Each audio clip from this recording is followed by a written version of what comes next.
All right, Robin, what's in the news? Well, how long do they keep this urine when you're being tested for steroids in the NFL or the Major League Baseball? Because what do you mean? They have retested a sample of Barry Bonds' urine. Right.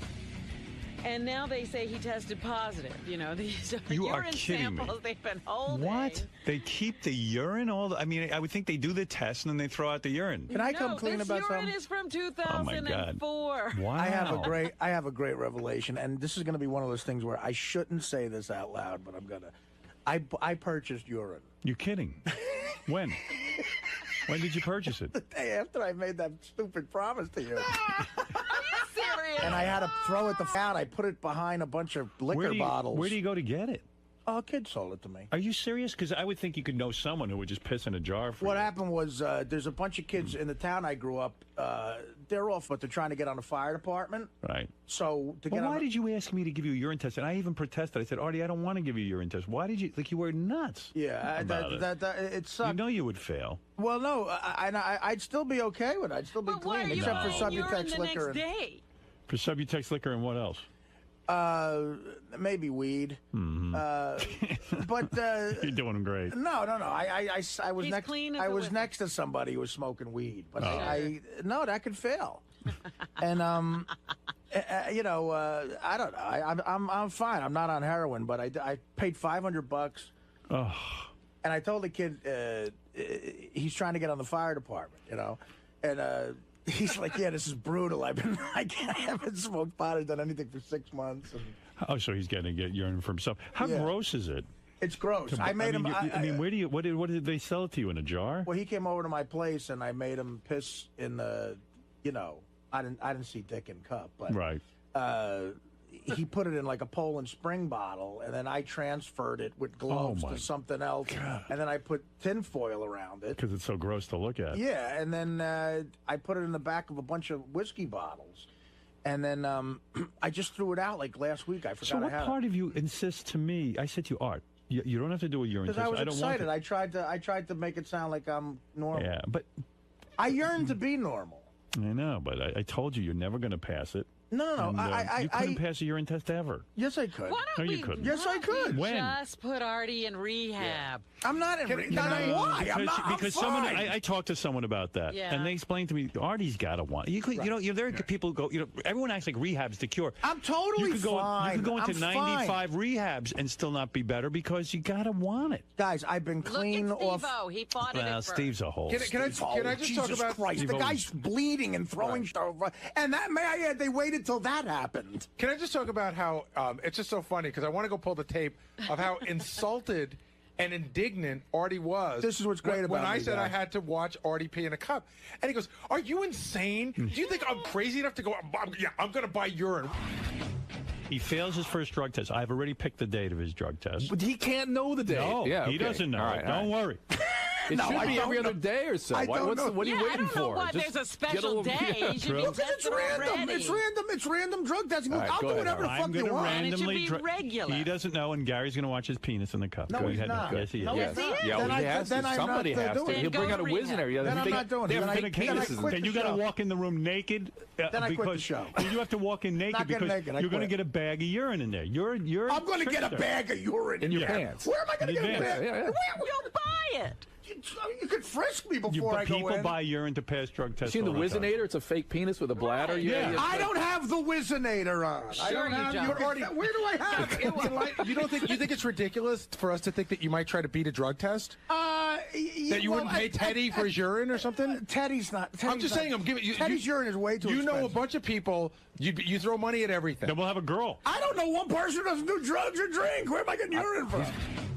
No, I bought urine before you accused me of buying it. Yes. I did. You'd already But if you, bought urine.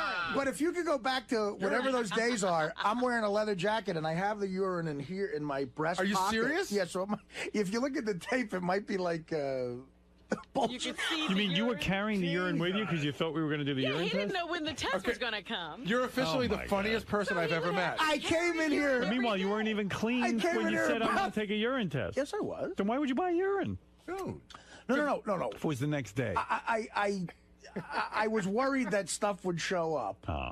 Okay, very worried. Art. Stuff that you take. But I haven't done heroin since December 24th. But we were, I haven't. No, but we were giving you a drug test for everything. I know. That's where I made a mistake. I should have made it just heroin. Just heroin. I don't know if they make that test. They do. You could just check for opiates. Ignore coke or anything like this. No, just Yeah, heroin. you could. Just You tell could us see. if there's heroin in You there could is see what you have to say. specific stuff. All right. Well, anyway, that's a very interesting revelation. But I was always wondering about if the urine stayed. Stayed good. Because then the one guy said, you have a way to keep it warm because it can't be cold. And I was like, oh, so I would put it in a room with heat every. Next to the boiler. Did you really? Listen, Howard, I'm crazy. Oh, but my God. I don't want, I want to keep my job here. It's very important to me. But that wasn't a condition of keeping your Yeah, job. it was just to go to rehab. See, I had to say it, but that's how good of a person I am. I had to say it. All right, let's go to Robin because God, that I'm sounds sorry. crazy. Funny. Yeah, no, but the urine got real dark as Right, the days it went doesn't on. stay good. And I was like, does this even look like fresh urine? Right. Well, There were flaws. I am shocked to hear that they saved his urine, but there you go.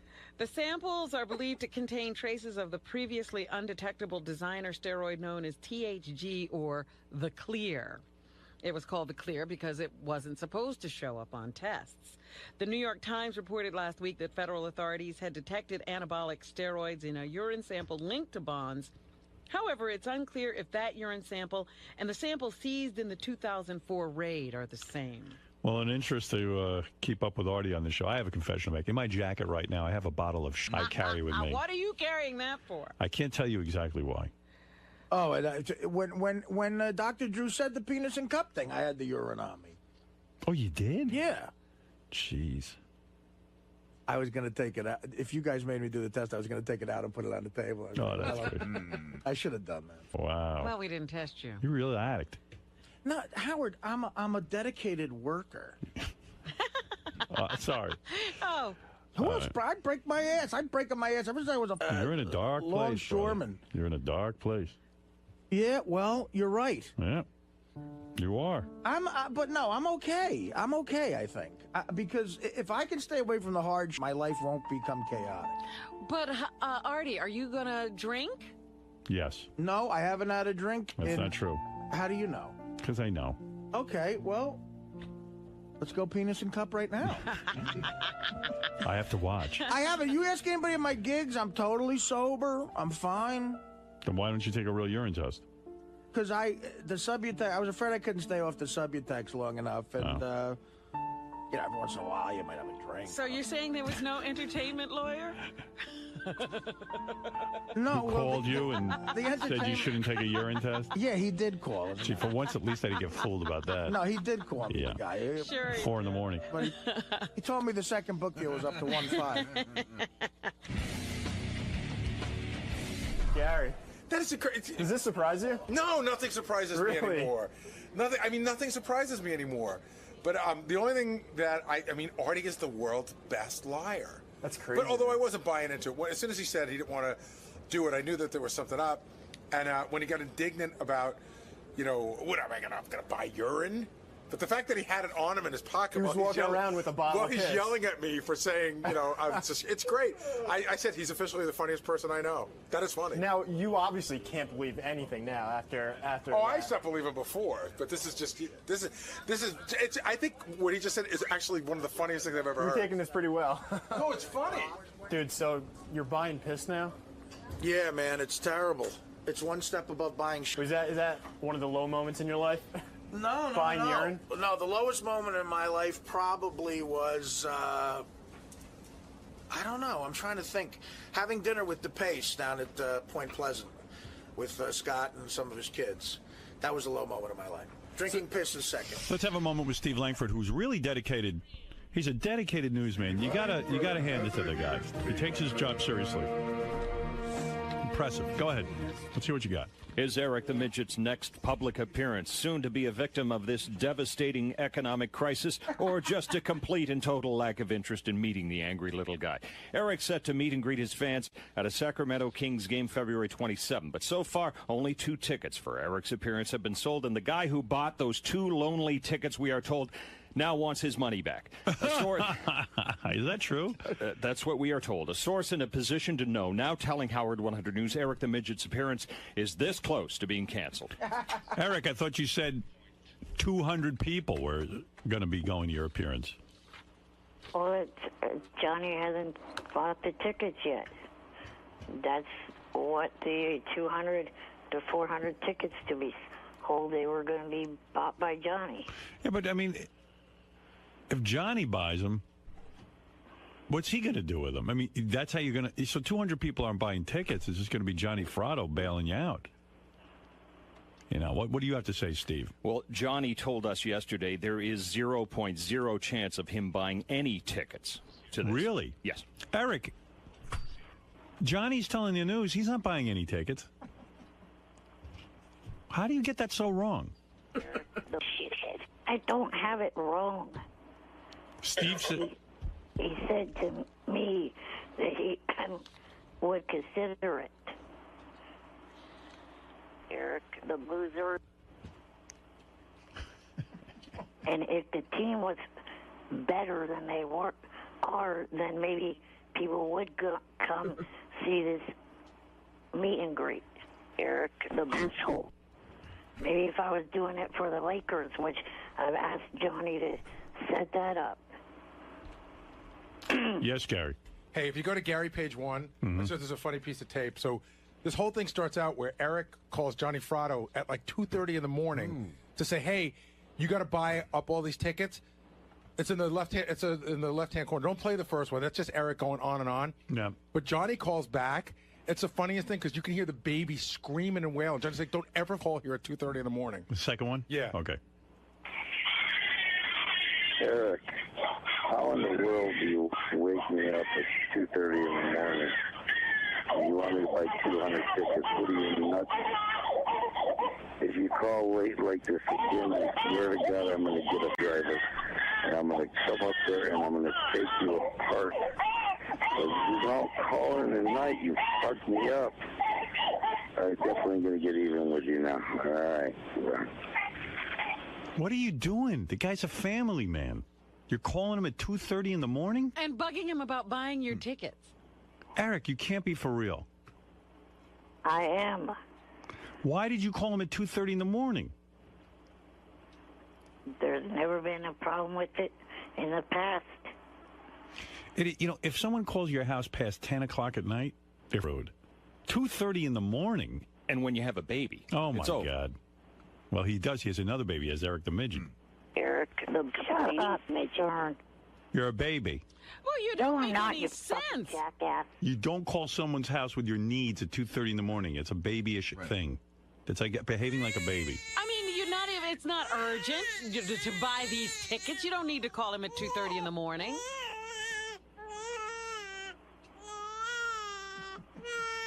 Eric, that's what you sound like.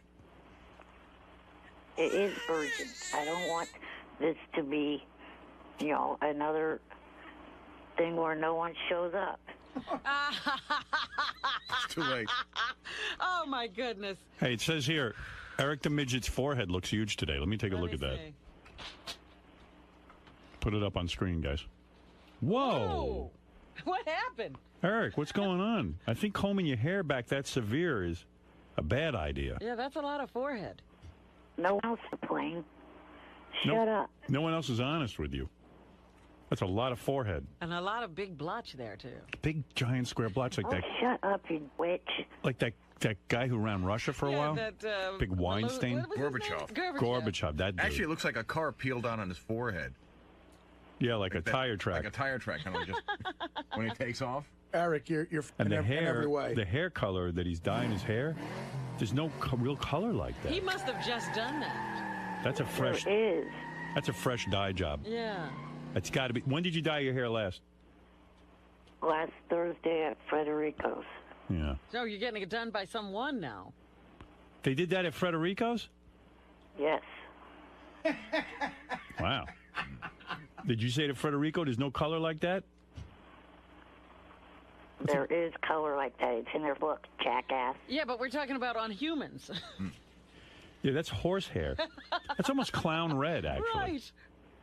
I know a clown has hair like that. I want Emmett Kelly red. I want to look like Bozo. Is that what you told them? Did you say you wanted to look like Emmett Kelly? What? Did you tell me you wanted to look like Bozo?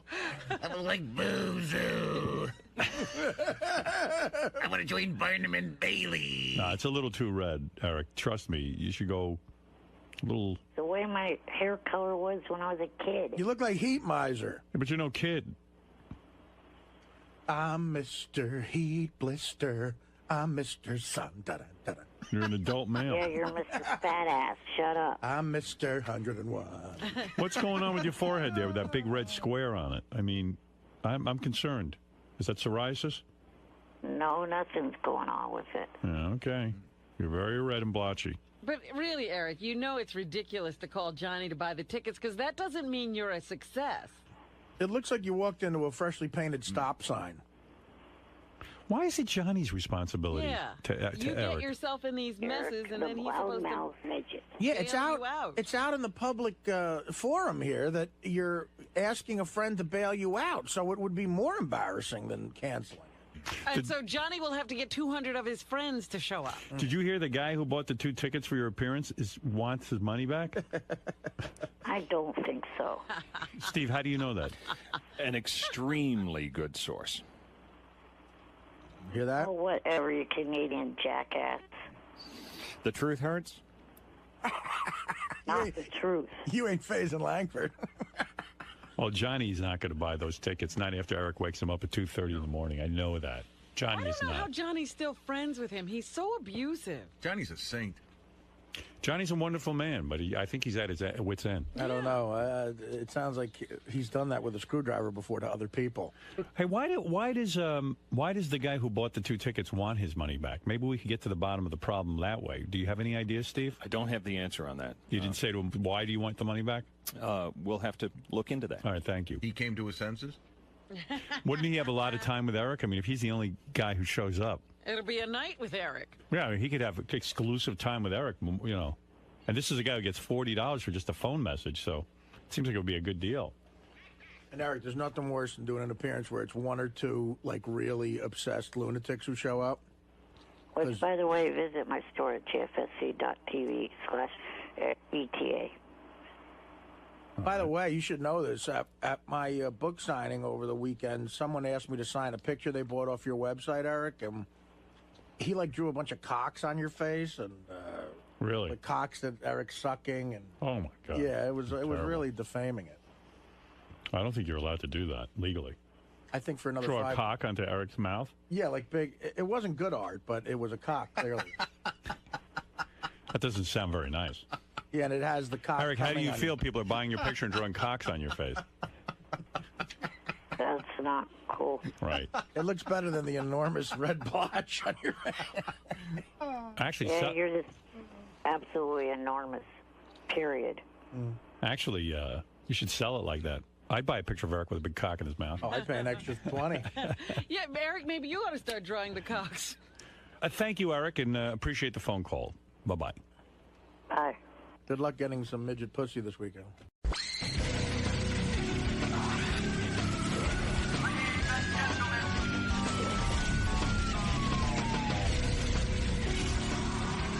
I got to bring this up now. It happened at the end of the show, but I think it's critical.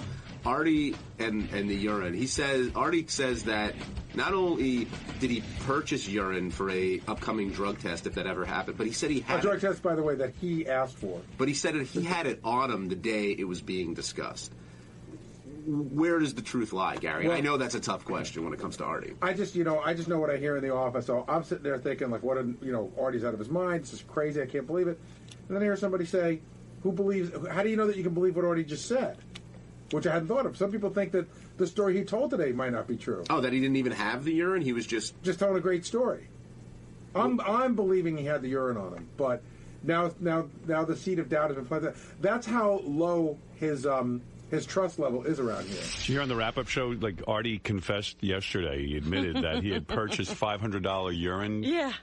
And now, I overpaid for it. But everyone's saying that's a completely made-up story. I think so. I think they're right. And they went back and checked the tape to see if that day if Artie really did have urine in his pocket, if there was any detectable bulge. Or, it was a bulge. Yeah.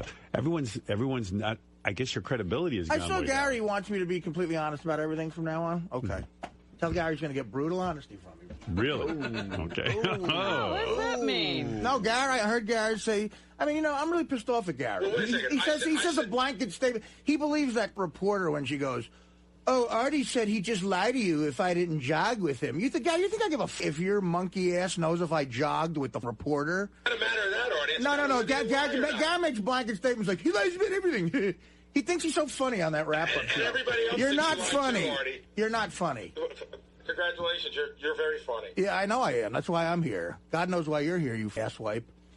Wow. Don't you say I lie about everything to the world, to the 4 people that listen to that show. Every fucking person. All right, Gary, I'm going to be brutal honest. You lie. Everybody lies, because if everyone didn't lie, there'd be no friends in this world. Everybody doesn't lie almost every time they speak. Okay, right. Okay, well, it's brutal honesty with Gary. You think I'm the only one here that thinks this, Artie? No, Gary. You say it out loud like you're some know-it-all, on that show. Before you jump on me, first of all, just so you know, and I know you can give me your brutal honesty when I'm done, when I do that show, people come to me all day long to tell me things. So, in a way, like who? The same way well, tell me who they are. Be honest with me. Every single person here, every person on the TV crew, every person in the office. Who? Right? Well, name names.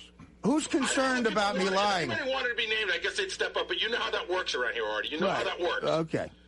All right. Well, I'm going to be honest with you. I'm not. No more lying for me with Gary. I'm not making stuff up about you to get on your case. This is what people come to me. You think that wasn't a joke? Me telling that reporter that I'll just lie about jogging? Are you retarded? The example you used just he lies about everything. Play the clip. He's such a dork. He's like, oh, he lies about everything. He told the reporter he wouldn't jog with us. He just like, I guess. I mean, she's a dumb idiot, and so are you. And don't make comments about my character based on me telling the reporter I'm not jogging. Wow. You always get the truth out of me. Always, eventually. Eventually. Glad you threw that in. Well, it is just possible. don't let him. Okay, so from now on, it's the truth. If I'm asked a question about Gary, it's the truth. Always the truth about Gary. Only the truth about Gary. Gary, you better tell that phone screener not to let any calls through if I really cared if you came to Afghanistan. Oh. Or on the private jet to the crafts. Gary got a lot of laughs in Afghanistan. Good to have him. See, I thought that was so the book's a lie then, right?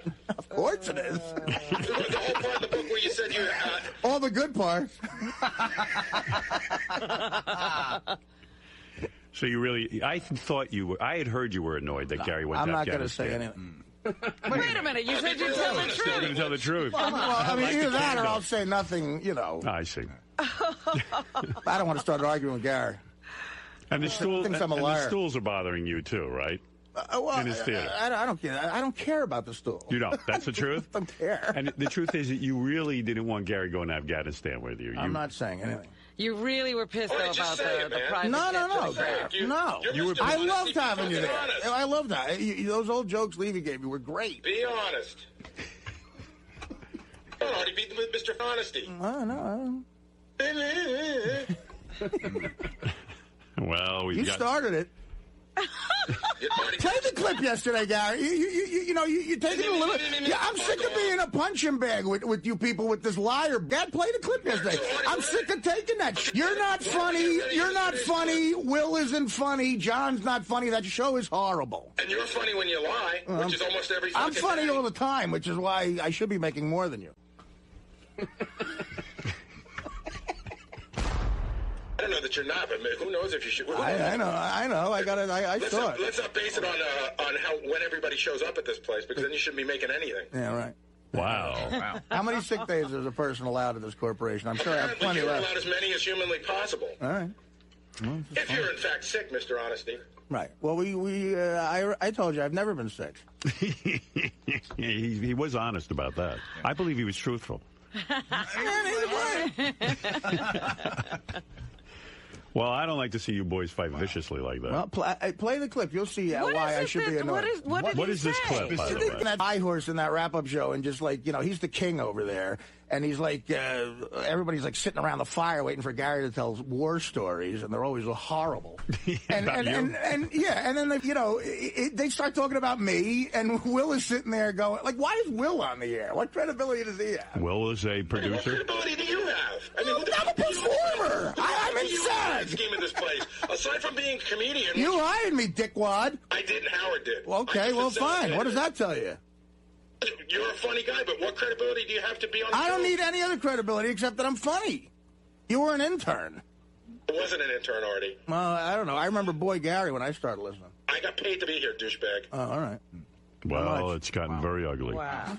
We all knew this day was coming. Artie will eventually turn on everyone here. Right. Including you, Howard. No. Well, I'm telling you, Artie will wheel around, and he'll give you this rap one day as well.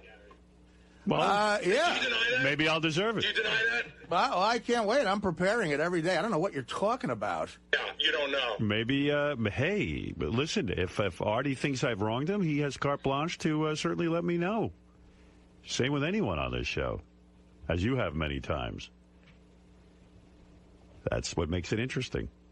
But obviously, you guys have a beef. We'll say going, Gary, we don't know what Artie's lying about now. The funny thing, Artie, again, is this... And then Gary goes, well, he lies about everything. Well, he lies about everything. This is the way everyone here feels about you. Well, he lies about everything. And if anybody had any balls, they'd all come in and tell you. Let's line them up. Feels that way. Line them up. Come on, Eagle fan. Although I got to admit, Gary got me thinking maybe the urine story isn't true. I know. If they keep talking without anybody there to rebut them, they'll make you believe. I mean, the only person there to rebut them is, Will. Is that ridiculous? Is it ridiculous to think that that's a funny line? It might be a funny joke for you to tell that you brought in urine and that it's fake. I mean, is it that ridiculous that you lie about stuff? Why would I lie about that? Why would I come in? Why do you take it so personal that people think you lie? At this point, why would people not think that you tell the truth? Calling me I'm a liar? I shouldn't take that personal. You lie about everything, Artie. I do not. Oh my God, dude! Well, give me some lie examples. about everything. Give me some examples. How about every time he says I wasn't on heroin, I didn't take it. Every time, dude, that's self-preservation type lying. That's like anyone would lie about that. Have you ever lied to a boss? Of course, before? I've lied before. Okay, so what the f are you talking about? So I'm saying it's a funny line. It's a funny line to say I brought urine in. I paid a. That's a funny line. Yeah, I think it's funny. But it's a good story. It is. It's interesting. I decided to tell it. So fucking insulted that's that why I people think you're lying about crowbarred it that. into the news at 10:45. I don't know. It's still funny, and I don't think it's that ridiculous that people think you might make it up. Because Christ, your track record isn't that great. Right, my track record isn't that great. And call me a douchebag intern or whatever. I'm not funny. I don't give a fuck. Intern. I don't give a shit. I called you not funny. It doesn't matter to me what you think of me, to be honest with you. Well, it doesn't matter to me what you think of me, you dickwad. You're miserable. So, okay, I think you're a good guy, and I love you, Artie, and I do love you. Well, what is that? Why is that so ridiculous? I'm a miserable. Dude, you're the one back there. You're the miserable. Call me a fag or whatever. Hopefully, you punch me. I didn't call you a fag. When did I call you a fag? You called me all kinds of names back there, so I'm going to come in and defend never myself. said fag. That's in your own head. And I wasn't. Right. Wait, hold on. I'm not that worked up. I'm just saying it wasn't malicious when I said that. I thought you were lying yesterday. I thought it might be funny. funny. Malicious when you call me a liar. Dude, about that? Like, why am I on living? Why did I wake up that I I think what Will is saying is. What is Will saying? I'm getting it now. Now I understand what Will is saying. Okay, thanks. Will is saying, listen, even in your book, you write about all the times that you lied when it concerned drugs. This is another drug story. Right, okay. So the fact of the matter is the guys what are saying, benefit would I get out of true. this? A couple of laughs? Listen, what benefit would you get out of asking me to What give you a drug benefit do test? I get out of No one knows. With this what drug benefit thing do I is, get out of saying I bought piss? I don't know. I mean, it's funny. Right, you don't know. It's a great story, Oh, so it maybe is. it's just a great story that's part of the Artie persona. Well, another winner. Yeah. Another radio award Dude, for a great honestly, story. I won't bring your name up. I bet I could beat apologize. Maria Melito for funniest minute with that one. I thought it was great. I think you could. Matter of fact, I'm putting the made-up buying piss story against anything Maria Melito does this year. All right. Well, thank you, Artie and Gary, having words with Will and. Just so we know, seriously, Artie, I know you could care less. You are literally to me in terms of the wrap-up show, and in general too. What are you going to talk about then? Look, we'll talk to each other, and I'll deal with you here as best as I have to. What are you going to talk about? Booking people? We don't have to mention you because you know what? I, like most of the audience, is bored with it. Okay, right. Fine. Don't talk to me. Send your minion Teddy or whatever. If you need something, don't deal with me. Don't talk to me. Okay, Call me again. you got it. Who should I call when I lie about being slow, Jerry? I'm only 6 months ahead of the real thing. Gary, let me ask you, why are you so worked up? Because you know what? This is the real Artie. This is who Artie really is. No, you want me to tell the truth. But Artie's upset I love that he picks this to be mad about. Well, wait a second. Artie's allowed to be mad that you said And I'm he allowed to lied. be mad back. All right. He took shots at me, so I'm allowed to be mad back. Listen. Okay, so why are you? You're not to me, Gary. Whatever relationship Artie and I had evaporated a long time ago anyway. Why is that? Why is that? We've been nice to each Why other is that, Gary? Because I just don't trust you anymore. Okay. I don't understand how I ruined Gary's trust. I really don't. Any relationship, really. Well, what do you want us to do, Gary? You want to go get a beer? We have very different lives. We don't have anything in common. We have different lives, Gary. I mean, of course. How are we going to hang out besides the show? And you clearly don't really like me anymore. So no, I didn't like what you said yesterday, and I got very pissed off about it. I thought for a long time you don't like me. Artie is saying he doesn't like what you I hated said. what you said yesterday. I don't not dislike you. Well, how is that my problem? It's not. Why? Why do you think that? Artie, it's not your problem. I didn't say it's your problem. I got it under control. I know how to handle it. Okay. And listen, when it comes to work, we'll work. I would never do anything to jeopardize anything that goes on the show. But for you and I not to talk to each other is not going to change our relationship all that much. All right. Well, who do I call when I lie about being sick? Call me. I'll accept your lies. Okay, Gary. Because that's work-related. And it'll hurt you again. It'll betray you again. Gary crying on his way to work. Well, Artie's lying again. I think everybody spent too much time thinking about you. Okay, good. Well, let's stop then. That would be fantastic. That's what I want. It is so done, buddy. Great. I can't wait to hear more about how you booked Richard Lewis in 1982 on the wrap-up show. This is some beauty. You don't like the wrap-up show. I enjoy it very much. Apparently he's listening. I love it. Artie's so talented and so funny that I didn't say that. He's above the wrap-up show. That's too low for him. He's too I go in all the awesome time. I go in all the time. Not really, not anymore. You haven't really been in months. That's not God my knows where you're contract. off to. I go right to do heroin as soon as I leave here now. I have a heroin appointment at 11:15. I can't do the wrap-up show. Is that the truth or a lie?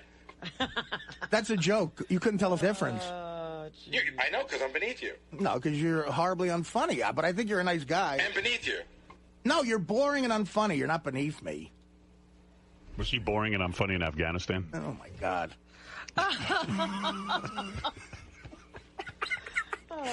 I'm glad Nick DiPaolo and David Tell had a few less minutes on stage. Wow. Oh, you just hurt. Artie, let's that joke, let's just be a little bit honest. Nobody's time was cut into because I was there. You could have gone for days if you wanted to. Yeah, I got news. I'm mad at you now, and you're hurt by that. But listen, I'm trying to piss you off right now because I'm mad at you. All right, but you're doing it. Okay, well that's my goal.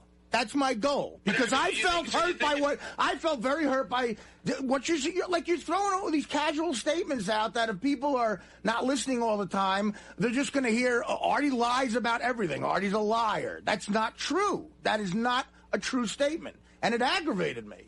And that could hurt me in a lot of ways, personally, professionally. And you just throw it out casually, and it pissed me off. So I came in here, and I'm defending myself. By yelling at you. Why would you bother talking to me?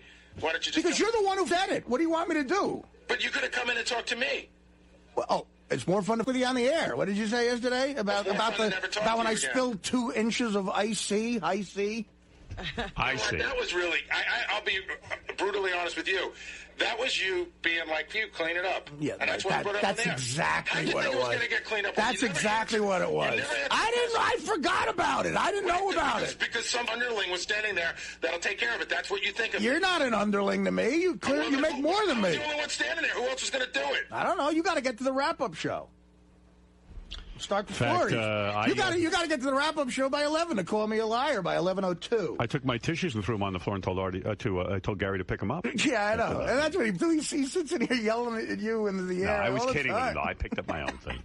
Right, Gary? Yes, you did, Howard. What about when you made him go get your cum rag at your house? That was necessary. He volunteered. He didn't make Artie, here's another one of your lies. He didn't make me. I volunteered to do it. I'm sorry, that was a lie. Any man would want to touch my cum He rag. trusted me, and I said I would go. Right. He didn't make me do it.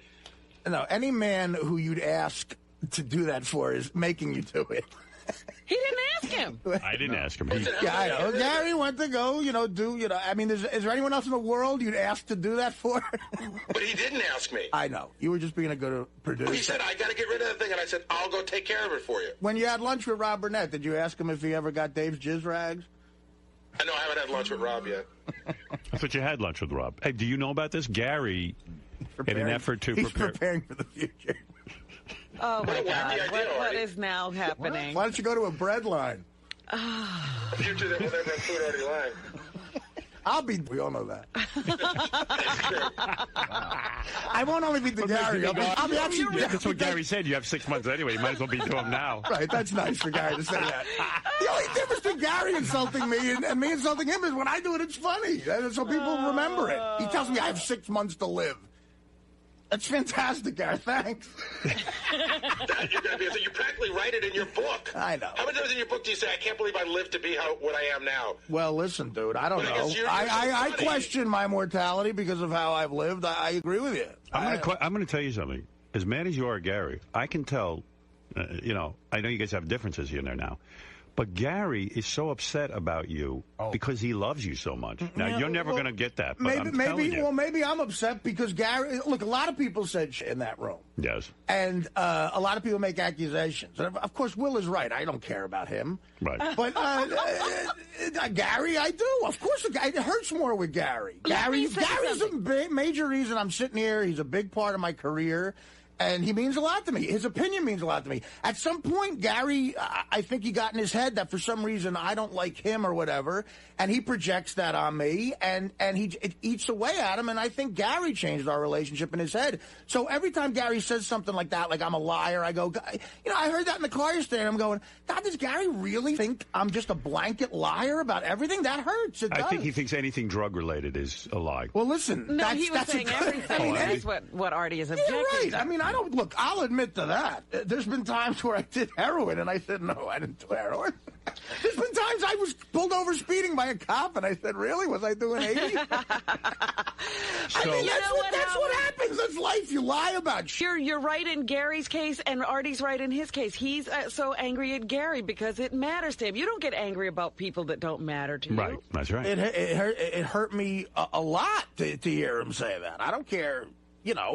Everyone else in that room is, first of all... Is this the makeup phase? Because I like the arguing phase better. I know. Well, I'm not ready to let go of that. You love that more than anything. Well, you brought it up. See, you brought up that Gary is hurt. I mean, Artie lied about seeing a shrink for 6 months. I know. That was work-related. How is it work-related? Were we going to fire you if you didn't go? No, listen, there's people in my... That was lazy-related because you didn't want us to break your balls, but we weren't going to fire you. Well, I'll certainly admit to being lazy, but you guys... here's a bulletin, Gary. You guys aren't the only people in my life that are affected by that. I didn't, my mother was comforted in thinking I might have been doing that. So, like you do to your parents sometimes, you lie. But now you admit that your lies are wider than just drug-related. No, the shrink is drug-related. It all ties into, if you want to call it a disease. First of all, I don't think it's a disease. I think it's just a bunch of assholes who want to get high. But if you want to call it a disease, whatever, then that's part of it, the lying and all that. I mean, Dr. Drew will tell you that. Dr. Drew did tell us that. Right, of course. I mean, and it compounds and stuff, but I've never lied. Have I embellished stories to make them funnier? Yeah, but that's my job. I didn't lie about buying piss. Is Artie still on the wrap-up show, Gary? I think that's a major discussion that you shouldn't give up. I'm not going there anymore. To the wrap-up show? No, I'm going to the wrap-up show. Oh, shit. But listen, I'm at the point now where Artie is mad at almost everything I say in the wrap-up show. No, Gary, that's a lie. How am I mad at everything you say in the wrap-up? And Artie's, I'm not mad at you. I think it's funny. And Artie's quite honestly bored to tears by me. Oh, but listen, now I don't know what I can and can't say about. I like when you discuss Artie. I think you should continue to do it. I like when you discuss me. It fascinates me. I don't know what I can and can't say about Artie anymore. You can say everything. Say whatever you want, Gary. How am I your boss? I'm not telling you what to do. He's just telling you didn't like it. Right. The show's working. You want me to not? Yeah, I'm reacting to it. You're like the Rush Limbaugh of Artie. Like, in other words, you say stuff and it provokes. It's a provocative show. You've gotten a response. It means it's not boring. Artie's your Democratic Party. You know what's so crazy about Gary, too? He's in this cloud about my opinion with the Afghanistan. We were over there for a week. Right. He knows how much fun we had together. He knows it was good. He was there, and he still doubts it. You know what I mean? It's like I doubt it because I wasn't there. Right. I mean, of course. Hold on. You didn't take a shot at whether we had fun or not.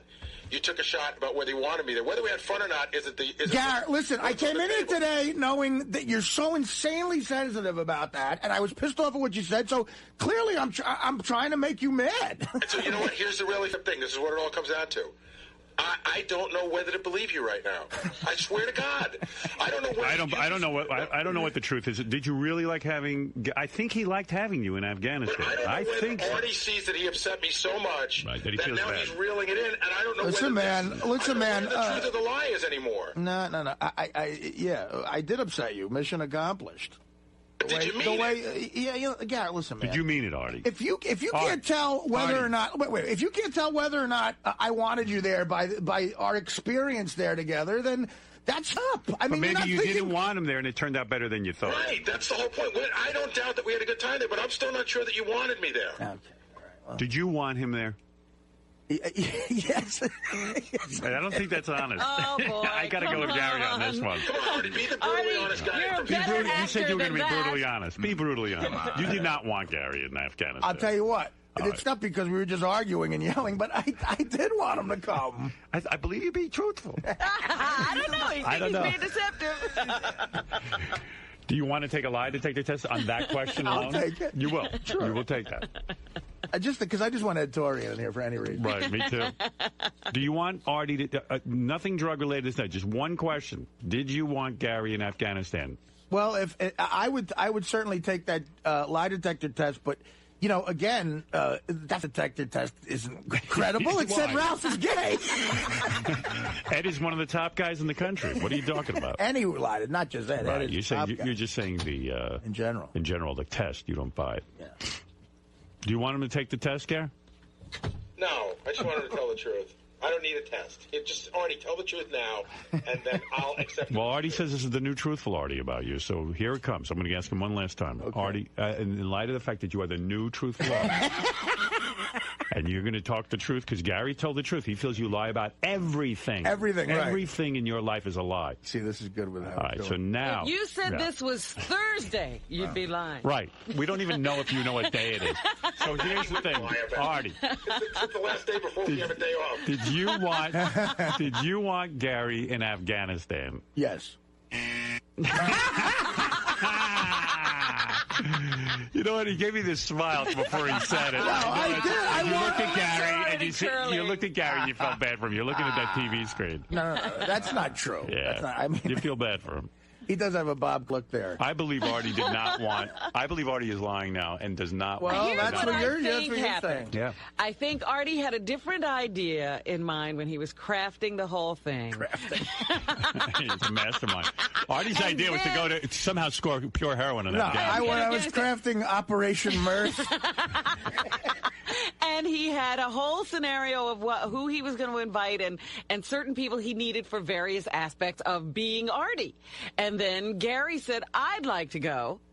And Artie, had to change his plan. I had someone else in mind who was a friend of mine. I didn't ask Gary the same reason I didn't ask a guy like Fitzsimmons or even Levy.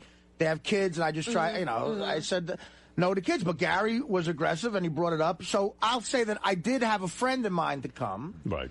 But when Gary wanted to come, that took up the other seat. And look, Gary is a guy known from the show. Anybody who's a fan of the show would love to see Gary. So, well, there you go. So, The friend wasn't going to perform, correct? No, he wasn't. That's important to in other words, I didn't take up a performer's spot. Right. He wasn't performing. No. But let's face it, your friend would have been a lot more fun than Gary. Quite frankly, my friend might have got lost in the poppy fields. I don't know what Artie's friend was going to do there. Artie was sleeping most of the trip. Yeah, well, that's not a lie. So how about the Crafts? In the beginning, how about when the owner of the New England Patriots? Right. I want the truth now. Okay, I'll give you the truth on all this stuff. When the Crafts, yeah, that's the Kraft family. They hired you to do the birthday, and then all of a sudden, Gary somehow glommed on.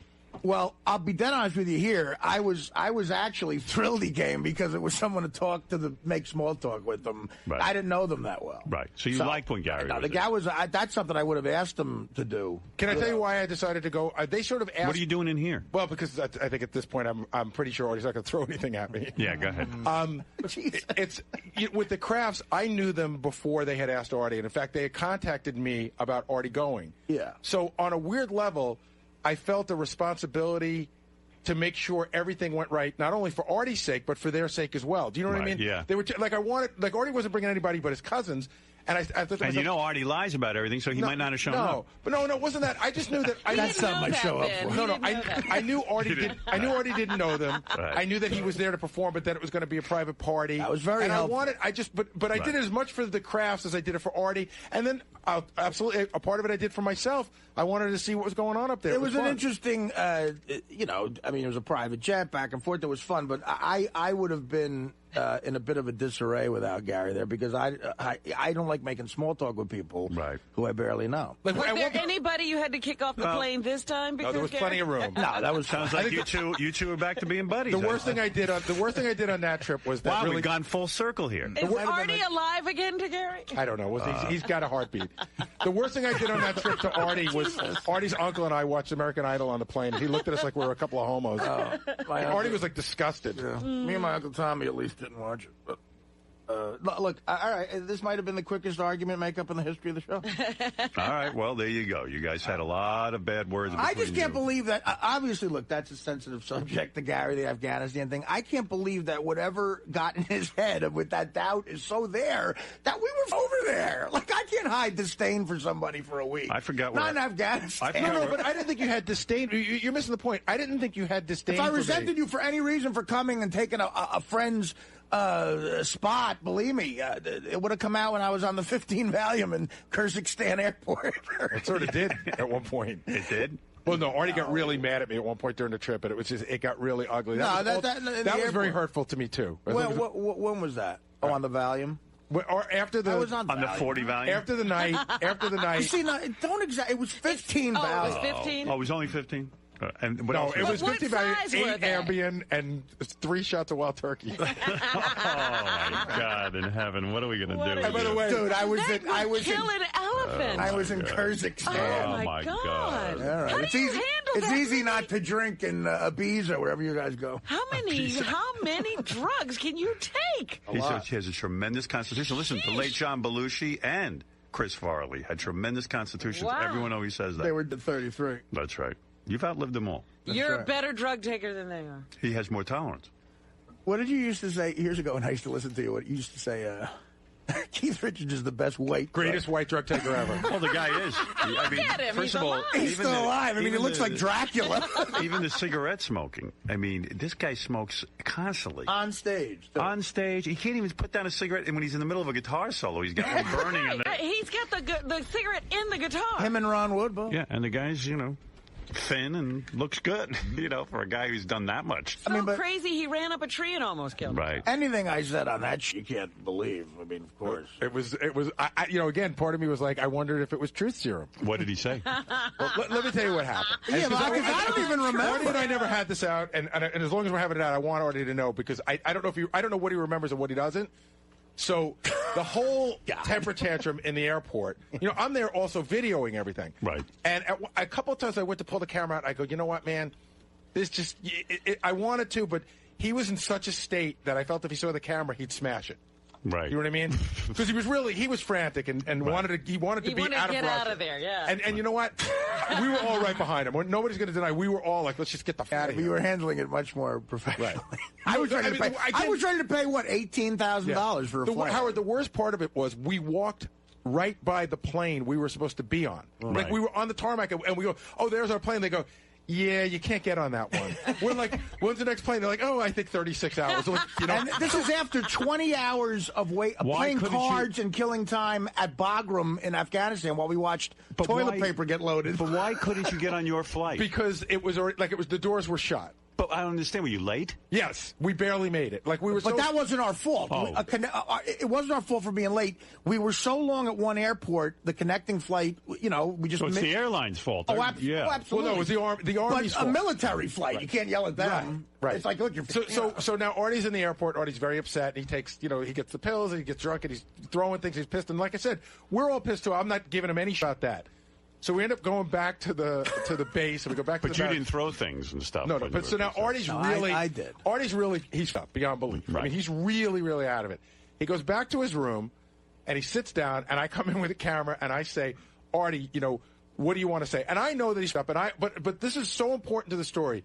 I know that I would never in a million years use this piece of tape. But why tape it without then? showing because it's a moment that's getting lost. You were calm. Plus, But it's one isn't of it those great moments. to just have that moment lost? Yeah, but isn't that one of those moments that will become legendary? No. I and think. then See, if at you this have point, the this is option where not I to use argue. it. I think a true friend does not tape that. No, But wait I a would have second. never, ever, But wait ever a second. It could shown be. it without. It could be just the other way. Like You're you thinking throwing like- the thing you're at thinking Teddy like was a media terrible, guy. but then it became. I legend. can't. No, but Howard, I can't. No. I can't Remember- watch that. I Right. cringe looking at it. I cringe looking at it too. Yeah, but okay. But it could be the thing that makes you snap out of whatever it is you're in that you won't make the right decision I think I for. could figure that it looked pretty Yeah, but at the same point, without the video. when you work on this Sometimes you need show, to and you guys were nice enough not to air that for 2 hours. yeah. Well, you told me to air it. Yeah, right. Okay, clearly I'm fine. we Don't called blame me Artie. for that. We called Artie. I said, Artie, I'm not going to air it. He's in a straitjacket, and he said, Howard. air it. You called me and told me to air it. Our decision was not to air it, Artie. Why did Yeah. you overrule it? Yeah, right. We didn't air it. Yeah, right. That's the truth. Well, why would you listen to anything I said? within Because a I day? believe you. At least then I did. Can I finish? I want to finish the Good story because Lord. it's important. It's Yeah. important for me to get it out. So now Artie and I are in this little tiny dorm room together. Okay. And I start taping, and Artie goes, shut that thing off. He goes, I know exactly what you're up to. I know how you are. I know what you're thinking. And I'm like, okay, I get it. I got it. I got all that. right, Well, wouldn't you think that shut if you're like on Hold the on. ground throwing up and I'm got a camera? Yeah, anything, But you know Gary? what? I could always erase that. I could never go back and get Why it. would you even tape Because it? it's just the thought of... Because you might have wanted it. Oh, yeah. All right, so we Would've been great. I might have wanted it. Let's move ahead. So God, I shut that you guys camera are off living in a immediately. different world. He's very upset. He's very agitated. You should never have turned the camera I shut the camera off. That's my problem And, with and it. then Artie, I thought, fell asleep. And I have to tell you, it was me and David Tell and Nick DiPaolo, Jim Florentine. It's like 5 in the morning now. It's light out. We all tell Artie we're going to bed. We're like in 5th grade. So that Artie thinks that we're all going to our rooms, and then we agree that we're going to meet out in 5 minutes to go get breakfast. But we don't want Artie to know. We don't want Artie to know we're out.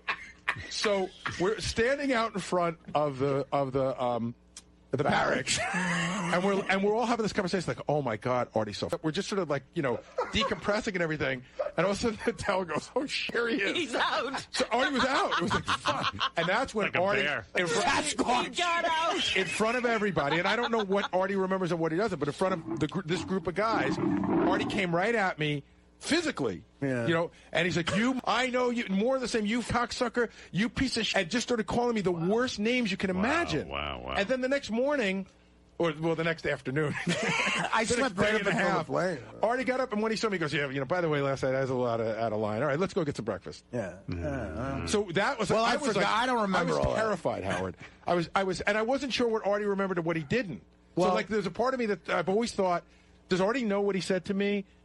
And I don't that remember. Was that just a simple apology, or does Artie not remember any of it? But I will tell you, Howard, did I talk to you about this in the summer? How hurtful it was to me? Yeah. I said, don't really remember hurt me. I don't remember details about what I said, but I mean, Gary was on the phone with me for. I knew all about this. Like Gary was on the phone with me for days about it. It hurt. It just really. said Oh, really? Well, I mean, I don't know. You could have called me and said it, But I didn't know. I couldn't even figure. I almost didn't want to call you because if I did, Yeah. I didn't want to remind you of what you might not have remembered. Well, but see, now you know something that I don't really know all of that's festering, which is why you might be aggravated too, or might think that way about me. I don't know. Well, it's also, again, since it happened there, it's a part that makes me wonder, did Artie want me there? No, I mean, in that state, I was mad someone was filming me, I mean. No, I get it. And that makes me question someone's friendship if they're filming me while I'm, practically throwing I'm up in an questioning army whether he's a fight. good producer. He stopped filming. Well, there's that. But there's that too. To me, I'm like, okay, what's the fuck is he over there if he ain't filming that great moment? But it wasn't your video he was shooting, was it? Well, it was for like the TV you show. start thinking if I'm going to jump off a cliff, does he talk me off the cliff or does he videotape me jumping? Documentarian. He's a documentarian. He can't help you with a cliff. Once you're going over that cliff, you're there. That's making the news, not recording it. I'll tell you one thing though. What do you want to jump off a cliff and not have a memory of it? I'll tell you one thing that would be great for my kids to see. Here's your dad. You're not having kids. I want to have an illegitimate kid. I decided. Oh, my! Like the You Jerry and Angie Lewis Everhart. thing. Yeah. You know, and then but I'll take care of it. Angie So- Everhart announced yesterday she's having a child. It could be Artie's child. It could be That's Artie's right. child. So listen, If it was Artie's baby, it'd be fantastic. here's the funny thing about that whole thing. As up as I was, the Army guy that was with us, the Vietnam guy, Jeff Anthony, this black guy who could do like 1 million push-ups and sit-ups, Right. and Strong guy. and he just knows everything about the military, and he's just been there, done that. He was tolerant of a lot of our behavior, okay? Right. And he tolerated a lot from me. Right. But the one thing I remember in that man is he had enough of me. Okay, so back at the barracks, already wandering around. Right, I'm wandering around. High as a kite. Clearly thought. Which that was their biggest fear in getting Artie over there. He really did Right. tell them that he was fine. Jeff turned to us, and he goes, "You guys got to figure this out." Yeah, and I'm like, you saw what we're doing. So I guess at one point he just got, it's like the Marine in him. Yeah, these guys aren't going to figure it out. This junkie hippie comedian. So he went over to me, and this I do remember, and he grabbed me by the shoulder. Now, I only knew this guy to be a friendly guy the whole time. He grabbed me and he got me in like a mini headlock. And he looked at me. You make friends wherever you go. He looked at me and he said, "Listen, this is an Army base, okay? You get the inside and go to sleep." And you listened, right? And I went right inside. I marched you see, inside. that's what you need. Notice, You need to join Gary, the Army. He's not yelling at that guy. I said, if this 58-year-old guy beats the shit out of me right now, I mean, Did he see the tirade against Gary? yeah, I'm sure. Well, no, he didn't. Oh, he wasn't there. He didn't. It was just it was Dave and Jim Florentine and Nick and. Meanwhile, me and Attell had just talked for years. Me and Attell have always talked about how we want to get off booze and all sorts of drugs and everything in the road. And Attell, I think, has still been sober for almost a year. I think you cured him. Which is fantastic. But he doesn't want to drink again, he said. He had been sober for four months at that time. But the only thing with Dave is he smokes, I'm going to say 5 packs of cigarettes a day. I know. He can't get rid of that. But He also doesn't sleep much either. no, he's a vampire, Attell. Yeah. He is, and he's always been. That's why he's such a great comedian. Like on Easter Sunday, on Christmas Day, Attell had 5 spots at the Comedy Cellar. Wow. That's why he's so great. I'm stay sure. up all Howard, do you know Talent and doing it. we landed from this 87-hour trip in Afghanistan? We landed at 5 o'clock on Saturday afternoon, and Dave gets out. He gets his cell phone. I go, "Who you calling?" He goes, "I want to see if I can get a spot at the comedy store." You know what? Here's a great day. Wow. Like that, he worked that night. The day you landed. We landed at 5. I think he went on at midnight. Here's why he might be the greatest comic, I think, of my generation, like club comics, and why he deserves it is like in the beginning of the week, they call it calling in your avails, your availabilities to a club. Like on a Monday, you call up the manager of Stand Up New York or the comic strip or the Stellar, and you go, "Listen, I'm available Monday through Wednesday," and they go, "All right." You got a 9 o'clock Wednesday, 9 to 9:20, and they give you your spots for the week, and that's, you go. So, well, we're still in Afghanistan. We're in Kandahar, and Jim Florentine has a special cell phone that we can only use some of the time. We had just been bombed. There was a bombing that made the papers. We're all calling up our family and going, "I'm okay, we're okay." And then I hand the phone to Attell, and in the back I hear Attell go, "The name of the woman who runs the Comedy Cellar is Esty." He goes, "Esty, listen, I'll be back Monday. I got Monday through Friday." Oh, my God. That's what he's using the He's a real professional. Called in That's his the guy. avails. I like that guy. Yeah. See, that's why I always admired him. All right, boys, it seems as if the fun part of this argument is over. Now it's the makeup part, and I can skip all that. They can do that off the air. Yeah, go make love to each other off the air. All right. Whatever. All right. That was a good argument, though. Well, Artie was for a little while. That was great when Artie was... Artie didn't like that. He didn't like being... They made up. He came back. A couple of knockout punches from both sides. Did you see a white light, Artie, before you came back? You know what that was like? That was Hagler Hearns. It was only 3 rounds. A lot of blood. Went fast. Yeah. I'm sure everyone enjoyed that, though. Do you ever the Hagler Hearns fight? I have that on DVD. The end of the first round, Hagler's face is bleeding, and he looks at Tommy Hearns with a look of like such death. Yeah. And then he knocked him out. Yeah, Tommy Hearns. That was all going down when I was living in Detroit. The Tommy Detroit Tommy Bomber. Hearns mania. Yeah, yeah. That's good stuff. All right, thanks for that nice fight, you guys. Good job. You guys can go Thanks for home starting off the morning. You know what? I got mad. Just killed a nice 45 minutes for me. I got mad last night thinking about. As soon as I heard Gary say that, I got mad and it was festering. And I said, "I'll sleep on it." And I woke up today okay. And then something triggers you, and then Yeah, I might even in the next hour play it again, get you all worked up so you guys can go at it again. Something triggered and Artie saw me. No, I don't know. I just. It was good for you. Give you a little, give you some time on the show. Oh, good. Yeah, because I haven't had enough air time. You need some more air time. All right, that was fun. So, Gare. Yeah. Even though you guys have made up, sort of did the kiss and make up Well, first thing. of all, I don't know that we kissed and made up. Howard said we did. We never actually did. But the conversation definitely turned a little bit more cordial than it was. Yeah. I mean, Artie claims he didn't mean any of it, and I really do believe I don't know what to believe. Right. I was going to say, were there things said in at the beginning of that argument, and also a lot that's been going on the past few weeks that you can never go back to the place that you and Artie once were? At this second, it seems that way, but as time goes on, everything changes. The other issue that came up was that you both care about each other so much that this is why your comments about each other affect you guys And it's so much. true. Like Jackie used to say all the time, you can't give a shit about somebody you don't care about. Right. If somebody says something you don't care about, who cares what they think? So, yeah, I obviously think a lot of Artie, and hearing Artie say he thought a lot of me today was actually interesting because I wasn't sure that he felt that way anymore. Will that outweigh some of the comments made when the gloves came off, like Gary is horribly unfunny I and don't know. things like that? I got to process it, man. I can't tell you what I think this second. I really feel. Like I've been in a fight, and I'm just going to, get my shit together and sort of soak it all in. Right, but is there one running constant, though, that if Artie wasn't this screwed up with, the drugs and, coming to terms with his own life, that none of this would have happened? I can't really comment on Artie anymore. Are you glad you made up with Gary? Yes, very glad. I am glad as well that I still have a feud going on with you. And we all know what that's about. Feud about what? Well, about, frustration. Artie, were there some things said today that you don't think, that might have damaged the friendship, though? Like when you called them boring, shockingly unfunny and horribly boring? No, I think, when you're in a fight, you say things that are, hurtful. For instance, if I was fighting with Lisa, I would say... Don't even go there. No, yeah, it was a fight. When you're pissed, you start saying some things you don't mean, and, it went that avenue, but... For instance, you say stuff that's vicious in a fight, and you say stuff that you try to embarrass the person. If I was in a fight with Langford, I might bring up the matching tie and sports jacket. You don't drive. What in the f*** is that? That's startling. Getting dressed in the dark. Jesus. Lisa, as a fashion... As a fashion maven, Lisa... I think he looks fine. Yeah? He's got a point. He's got a point. No, I know. I know Steve is a guy, he's all about the work. Yeah, but Artie, look at your shirt. It's not even covering your belly. These are $800 Ralph Lauren sweatpants. No, your shirt. Yeah, so? I got a belly. I got a gut. Let's go being a man. Artie, one thing... Guys don't have abs.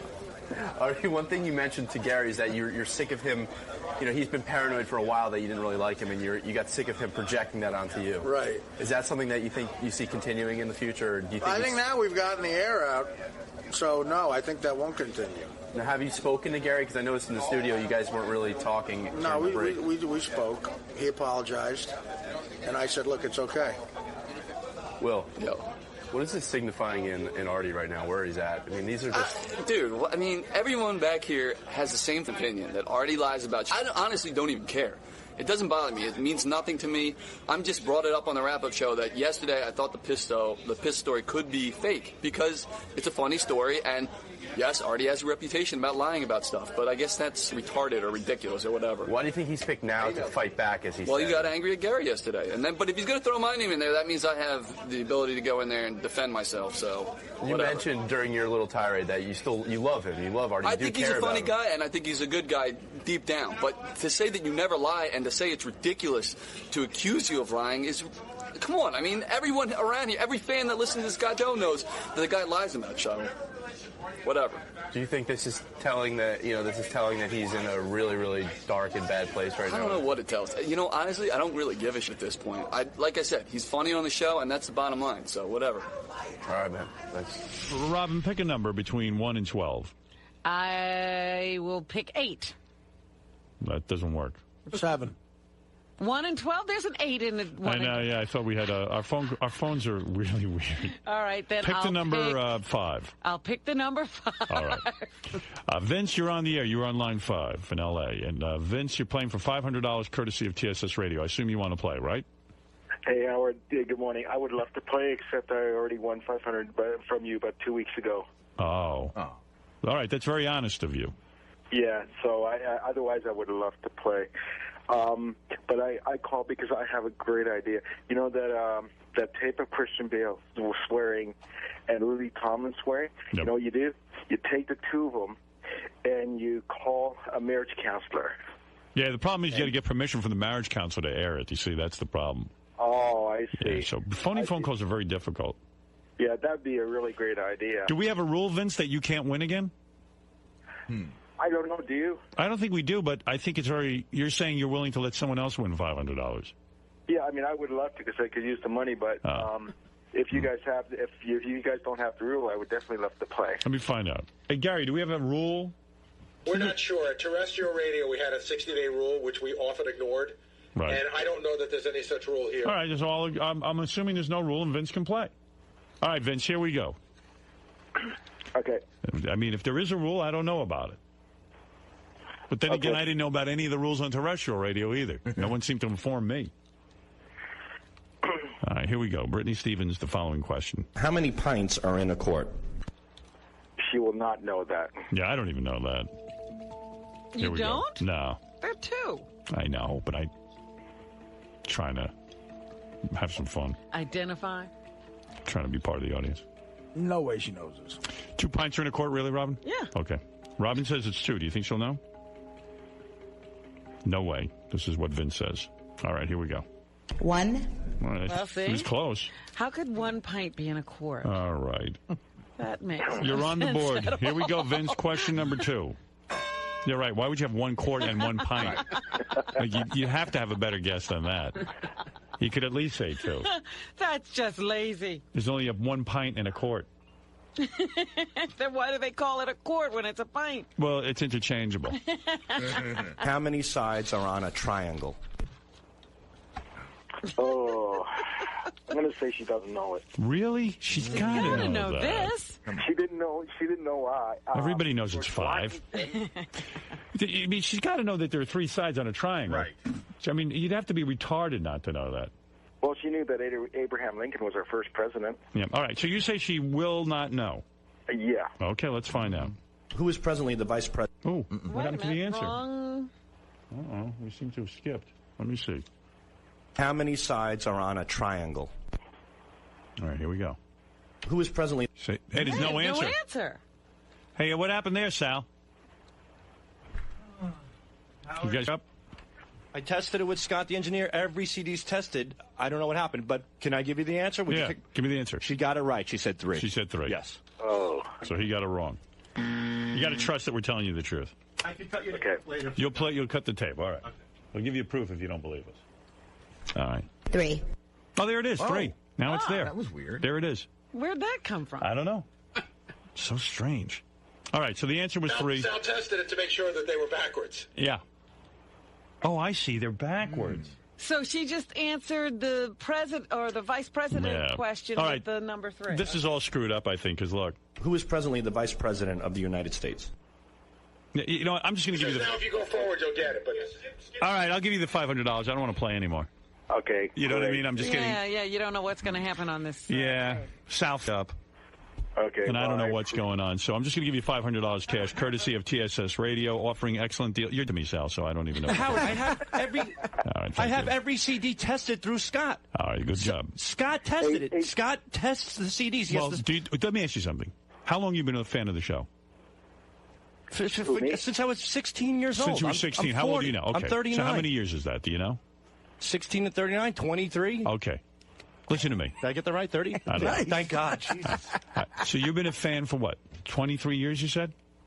Something like that? I've been an employee for about 5. I've been all right, in all the years you've been an employee and you've listened, well, how many things has Scott gotten right? Not many. Okay. Is there always a technical screw-up when Scott's involved? 90% of the time. 99% of the time. Even when Scott does something that he's done a million times, like work the equipment and work the equipment for these groups, he always screws it up. So what the f is he doing? We play the Mike Walker game. He screws it up. Why would you assume? I'll tell you why. That the game would be all right if Scott did it. He's wrong. Howard, he's throwing Scott under the bus. I'm and not. He's wrong. Every and CD. I'll tell you why. Scott tests the CD for the sound. Make sure that they're not clipped. He doesn't listen to every answer. Sal gives Scott the CD in the order that it should go. Sal, you're the one that made the mistake. You transposed them. No. Scott's not sitting there listening to everyone. Yes, he does. We listen to everyone, and we even do. We didn't. This particular case, I made the mistake. I did of not sitting there with Scott. I go through the questions and the answers together with him. Well, now I put the confidence in him. Whenever I give Scott something to do, I sit there with him. Well, this is the first time I didn't sit with Scott, and you think he would have the common sense. No, he doesn't. Apparently he doesn't. I mean, how stupid can you be? Look how stupid you are. I mean, I love Scott. Scott, everyone knows to sit with you when you do your work and check it, right? Sal should have. Absolutely. Right. You should know that, Sal. I put the cuts in order. Even Scott admits it. No. He put all the cuts on the CD in that order. I didn't change the order. That's the way he gave it to. I checked it to make sure the CD was working in the CD so you're player. Saying, Scott, what you're claiming is I try to listen to all the answers. Sal is the moron. That would be what I'm saying, yes. All right. How can you listen and test a CD after hearing the vice president from a triangle question and put it through? Apparently you didn't test the CD. You have to listen to it to test it. No, I test it to see if each one stops after the question and stops it before the answer, and I keep going. Not necessarily paying attention to the content, or only the technical aspect of the CD. He's retarded. Yeah, he should be. You're responsible for the content. But then you both have to check it. He's responsible for the content. Sal, check Scott's work. Oh, I will. You can bet your sweet ass I will. Thank you. Out. Let's go. I always knew you were an. Now you proved it. Wow. That's my team. First of all, that was way better than the game. Right. Why can't Sal test the CD on his own? I don't understand. I don't understand. He doesn't trust himself. I don't have the equipment. Scott's the only imbecile that has the same CD player as you. No, I don't. Yes, you do. No, you want to bet? And we went through this because the one time I did it on my own, tested it through my computer. Driver told me he might be going to the Borgata. He's coming, he said. Yeah. He wants to come. Oh, he's going to hang with you. Well, if his son can watch his dog, he's got a new dog. So, right. He said he'd go. And then I just heard the funny story about Scott the engineer. What's that all about? I love Scott, but there's something so weird going on. You want to? You tell. Well, I mean, I didn't hear the other part of it till just now with Gary. Scott, was coming to see me, and I was like, "That's great. He's bringing his wife." I'm like, definitely coming. He said, "Can you help me out with a room?" And I said, "This is one time I can't, bro, because a lot of my family's coming, and I sort of used up my comps." And by the way, Scott always acts like the poor guy. Right. And it is really known around. Never ever asked you for a room. Oh, okay. You know what? Maybe I had that wrong. All never right. ever did I ask you to help me out with a room. That's the truth. Well, wait. Honestly, I might have had that wrong. I heard the second part of the story. Okay, the second part is probably true. Okay, fine. So let Artie tell the story, and then by all means chime in. All right, fine. You're right about that. Okay, I'm sorry. Because 2 million people asked me for a room. I didn't want to bother you with a room. You were nice enough to say, come down, you'll get into the show. Right, I told you the show would be definitely for free, which is no problem. Right, I didn't want to, the room was my deal. Scott, and it was sort of cryptic, because Scott kept asking me if I could do favors for AA, like Double A needs this, Double A needs that. He wants to come backstage, blah, blah, blah. And I'm like, sure, Scott. And it was weird to me why Scott was his liaison. I'm like, what do you have to do with Double A? And he's like, this, that, the other thing. And finally I said, look, give Double A. I told him the name I'm staying under, because at the casinos I have to have a different name. Right. And I'll get him backstage. I guess he could hang backstage. There'll be food and stuff, and he could bring his girl, whatever. And it just was weird to me that Scott was doing favors for Double A. What is and that then about? This morning, I guess Gary came in and explained why. I guess Double A is getting you the room or something? Or? No. What it is Scott calls Double A to get rooms, to get comped. Okay, so no. Hold on. So why don't you let me tell the story instead of Gary or Artie, because you're not telling you the truth. So why don't you let me tell the truth? Because you're probably not telling the truth. No, I just speculated on what just happened. I just know you asked about... I will absolutely tell you the truth. You definitely asked me to get Double A backstage, though, correct? That is the truth. Okay, that's all I'm saying. Evidently, No, I didn't ask you to get him backstage. I asked you if he could get tickets for the show, if you could get him tickets for the show. Evidently, some way Double A has wormed his way into Scott, and Scott, being the schnurry, is using Double A for something. Okay, yeah, they're so using here's each other. the deal. Yeah. So when I decided that I would like to go see Artie, I said, Ronnie, you know anybody at the Borgata? I asked Ronnie. Yeah. He said, why don't you call Double A? I hear he knows some people there. I said, okay. At Ronnie's. So it's Ronnie's fault. Well, he suggested it to me. Well, who's Ronnie? Well, he said... Ronnie suggests things. So why don't you call Beetlejuice for a rental car? I did. That's the next story. But Scott goes around to the listeners. Is that the weirdest? Our point, Scott, is that, you know I'll get you in for free to the show. Why not pay for a room?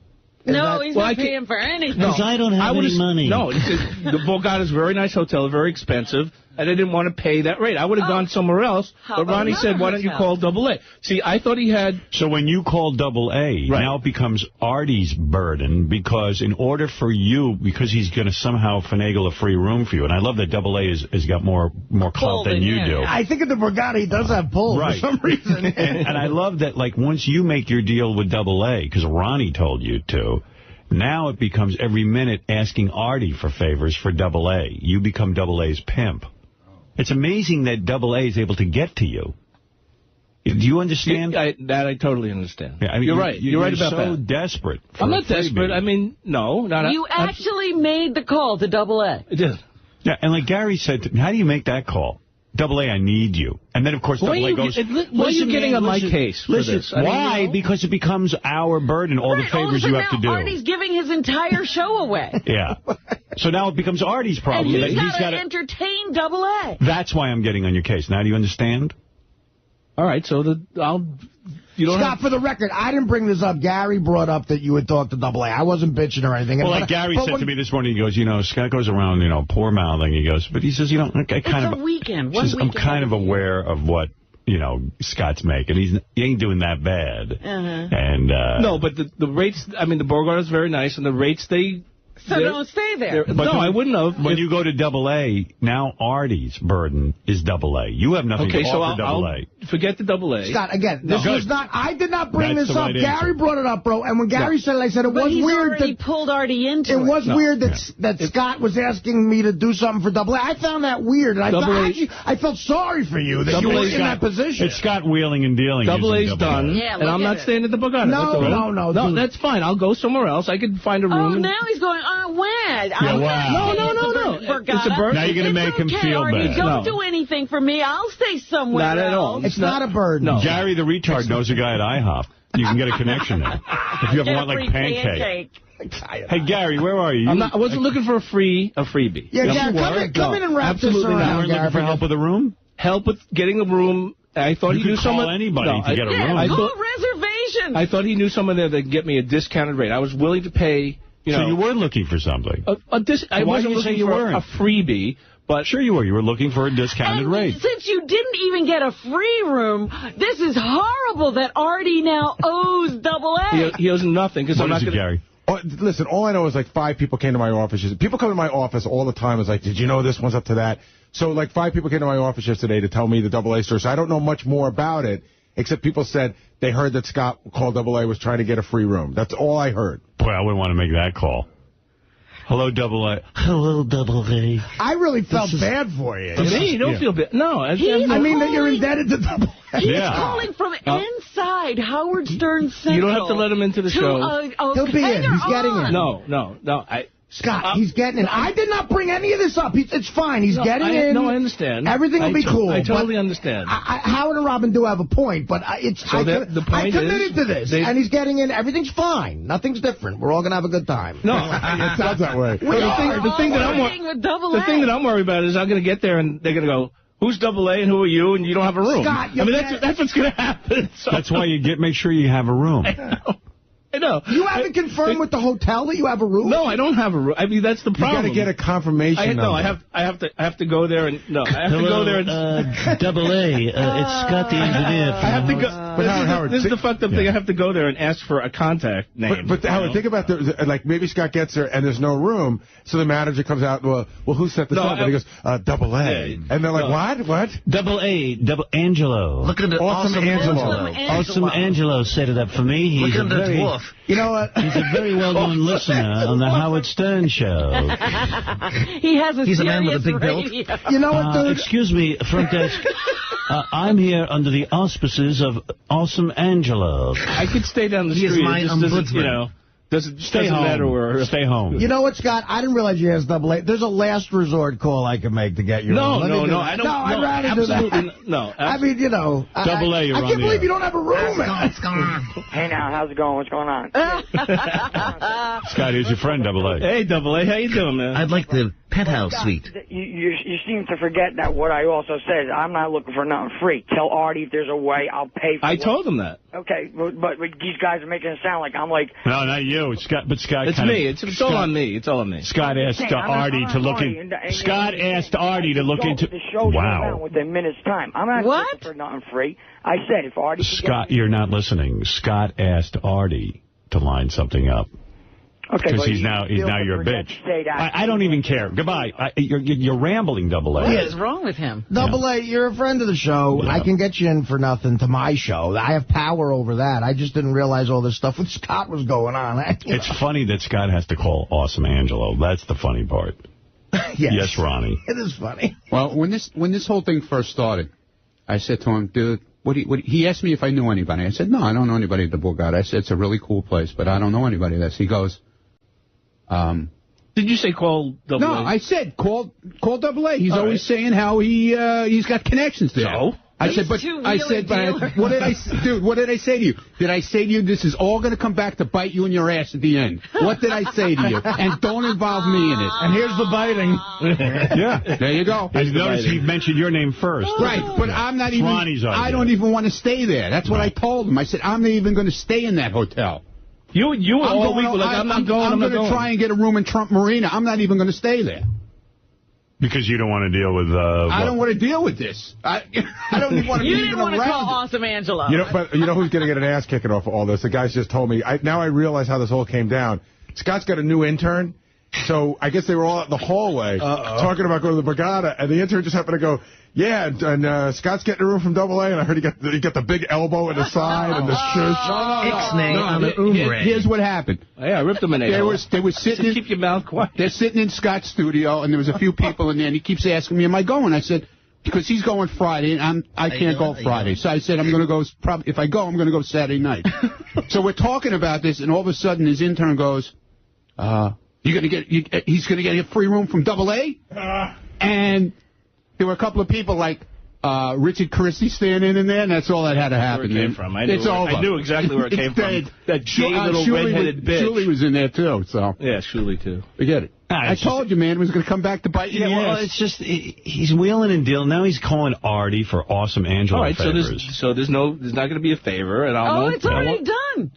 Scott, that's the point. It's done. It's done. I don't want... Your part is done. You still don't have a room. Well, I'll apologize to Artie for putting you on the spot. You don't have to. But I can't believe you don't have a room out of all this. I'm not worried about the... I mean, I wasn't worried about... What are you going to do? Where are you going to stay? I can go home. I mean, I don't have to... that's a fun night. Yeah. I mean, I don't... I don't have to stay there. You go to AC for a couple hours and drive home? Gee, Scott, if you don't stay, all the fun's going to stop.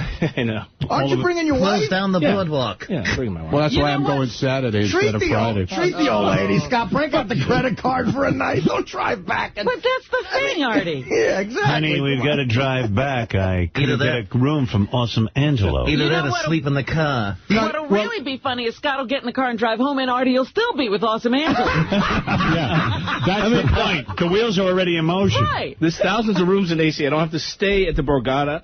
I was just at least do that for your wife's sake. Treat the woman to a night. Don't come down and then go back up. Sorry, honey. I should have called Joey Boots. He's much more discreet. Yeah, have another cup of coffee. That's I need someone to talk to on the ride home. To see me yell out dick jokes you've heard a million times. Yeah, Joey said he could get your room in Motel 6 on Route 9. It's not only to see you. I mean, obviously, we're there to see you. I know, but, I mean, you know, don't you have some... Is chivalry dead here? You're taking your wife to Atlantic City? Break out the visa. No. He's willing to beg anybody for help. I'd much rather call Awesome Angelo. If he could have done it, I would, fine. If not, then, I would have made other arrangements. But you've already pulled in the favor from Artie without getting anything. Double A, you're on the air. Awesome. Guys, give me a second here to establish some order. Double A, go ahead. Listen, it's not a joke. He's got a room. It's a suite. Him and his wife's going to be staying at the Regatta. He got a nice suite through my connection. It's not like he's going to get there and he has to go home. and the main thing I just want to make across, I said, listen, Artie's show sold out. It sold out within minutes. Ask Artie if he could give me a call. I want to ask him to, and I'm looking. Hey, Double A, how do you know all these people at the Borgata? How is it that you have so much clout? I go down there every single weekend. I mean, And you're a high roller? I don't gamble. I just go there to party. I mean, my boys, they all gamble. My boy Mutzi's like a biggest freaking gambler. So you bring down a lot of high rollers in these. Yeah, so he hooks me up when he goes down. He'll go down. He gets as many rooms they want to give him because he's always down there. You're missing the humor of this, Double A. Go figure. It's just funny that Scott is wheeling and dealing with you and then bothering Artie. Make it sound like I'm not friends of the show. I would do anything. Double A, you're a simpleton. You're not understanding the humor of this. It's not about you, It's Double A. not about you, Double A. This has nothing to do with you. Yeah, no one's giving you shit. Double A, this has nothing to do with you. I got you. All right. No one has a problem. It's not like it's a joke. He's going to show up there and there's no room. He's got a suite. All right. Thank you. Hey, is it a two-room suite? Maybe I could share it with him. Yeah, maybe those guys can bunk together and all shower. Ronnie, I told you anytime you want to. Nah, man. You see, you get Ronnie a room. Go ahead. Do him a favor. Scott's the only schnurrer around here that would actually call you and take you. When you're running around the station going, I can get you guys hooked up with the Borgata. Scott's the only guy who would actually pick up the phone and call you. Like, no one around here ever does, tries to get free shit. Oh, my God. Who does? He's missing the point, too. Yeah, he doesn't get it. I know it's a listener. So Why am I dealing with a listener? No, not at all. That's not the problem. I don't have disdain for the listeners. What I have disdain for is me trying to get a free something? No. What I have that and also that you're involving Artie in your attempt to get something free. It's not you doing anything. You didn't do anyone a favor. Now you're going to schnur off Artie some more in order to schnur off Double A. I apologize to Artie. You don't even comprehend what I'm saying. No, I do. You don't even understand the humor of Scott the engineer. I apologize to him, and I realized what you'd say. Artie, Double A is now getting me a room, so would you be responsible for making sure Double A has VIP backseat seats to your show? Oh, and by the way, Crackhead Bob is getting me some catering, so if you could put him at the table front and center. Now do you understand, or is it impossible? I understand. Yeah, all right. How would you and the beautiful Bethel be going this weekend? Absolutely not, because we do have plans with my daughter, so we are very busy. Okay. But I would love to go. Believe me. Double A would get you a room. You can get your room. If you could get me a room, I'd appreciate it. Artie, do you think you could help Double A out with a free meal? I could do it, yeah. If he gets me a room? Bro, anything for the guys for the show, anything. Thank you, Double A. Hey, now, have a great day. Artie, you kicked ass last night, man. Good Thanks, job. Double A. Thanks, Double A. Hey. Scott, I love you, but this actually is the one gig where 2 million people call me that I went to high school with, like friends, family, and no problem, but an extra Double A thing is it was a little bit of an issue. I'm like, all right, that's something else I got to think about, Yeah. Do you understand? Thanks, Scott, for attending my show. I mean, the guy who has to worry about getting up on stage in Atlantic City is busy worrying about Double A now. You're right. Artie, could you validate my parking? Artie, I'm this close to getting comped a room. Now, here's what I need. Just forget about it. Scott, forget about it. It's done. He's in. Double A's coming to the show. So you've already gotten your room. Get a suite. He's coming. It's all done. Taken care of. Yeah. Now you're going to tell me to untake care of it. It's another phone call. Artie's handling it. Don't worry, Scott. Okay. You're missing the point, too, that Artie already called Double A. Right. No, he didn't call Double A. No, he's on the list. I called my agent. He's on the list. He's getting in. I wouldn't let Artie call Double A. That was not happening. Call Double A. Everything is arranged. Or I wouldn't let Double A call Artie. I wouldn't. Well, didn't Artie just I had say High Pitch Eric do it. He gave Double A the name he's staying under? Yeah, you're right. Well, yeah, exactly. He told me. Yeah, I said, tell him to call. Well, that's what had to happen for me to confirm the room. I said, well, I don't want to make an extra phone call, so tell him to call me. And whatever. Artie, in one of the jokes, could you mention the name John the Stutterer? What is John doing for you? In order for me to have a nice weekend with my wife, you're going to need to do a lot of things and jump through a lot of hoops. It's no problem. Double A will just be standing next to my Aunt Millie. Right. That'll be fun. And just explain that. Artie, I think I have my entire weekend arranged now. It's almost like spinning a bunch of plates. I've got to keep everything up in the air. You see, Double A is getting me the room, but I'll need you to get tickets for the backseat show. Now, wait, he's getting me a room tonight. Tomorrow night, could you get one for me for Saturday? Now sure. Yeah, well, that's exactly what you're doing. You're laughing. That was a joke. A joke? I understand. That's what you're doing. You're involving him in your Michigan. And I apologized.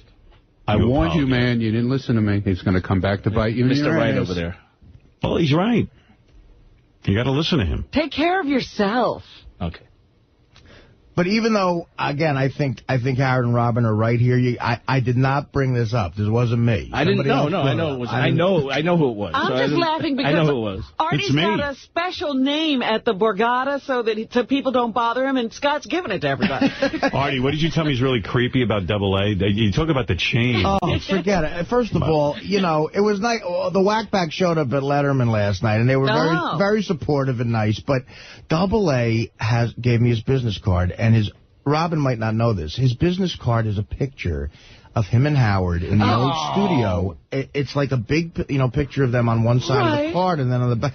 And he hands them out to me, and I know he gives them to everybody he meets, and it's just creepy because Howard has a look on his face like he doesn't want to be in the picture. Right, he's been mugged. I have a whole stack of them, man. Right, exactly. Stack of them, I got. And I know how you I was nice enough to pose for a picture. You don't love taking pictures. Right, you're so careful about your image and, what pictures you put out there. I mean, it's insane. Yeah. Before Scott gets mad at everybody for sort of ratting him out, the way I found out about it was... No, why is everybody apologizing to Scott? Who cares? Shuli was working on this for today's news. That's how big a story it was. It's a top story. It's a top headline. Yeah. Scott schnurs his way into the Borgata. It's a great hotel. Look at what people are doing to get in. Right. Well, I'm all set now. Let's see, I got Artie doing what I need. I got Double A doing what I need. And Let's see, Eddie, the produce guy. How can I hook him in? Scott will be laying in that suite in one of the bathrobes, puffing on a cigar. I'm like a sultan. It sounds like a nice room, too. Where's my wife? I'm ready to be serviced. All I want to see is the top of your head, honey. Honey, look what I've lined up. Look what I've done for you. I'm the king of the boardwalk. I want you to take an extra long bath, because look at this room. Get ready for your man. Load up on soap. Scott, I had a room and the Double A got us the room. No, I don't know what you're referring to, honey. This is all me and my negotiation ability. The Borgata heard that I was coming, and they immediately comped me a room. Watch out for the red carpet. Scott, why would they comp you a room? Well, because they know when I go in the casino, everyone loses. I'm the cooler. It's a good point, actually. There you go. I'm actually a cooler. That's right. I stand by a table. Yeah, you should be able to get your own room, actually. Right. The cooler. She comped me like... Hey, listen, Artie. She comped me a whole floor. Donald Trump just called me. He wanted to know if he'd get into his show, he'll give me a free room. You got it, right. Thanks, man. Artie, would it be out of line after the show if you would take a sauna with High Pitch Eric? Who told you that one? I'm drawing the line on that. I'm telling you, my empire hinges on a meeting with High Pitch Eric. I know a few people. I've got everything in place. It's like a deck of cards all stacked up like a house.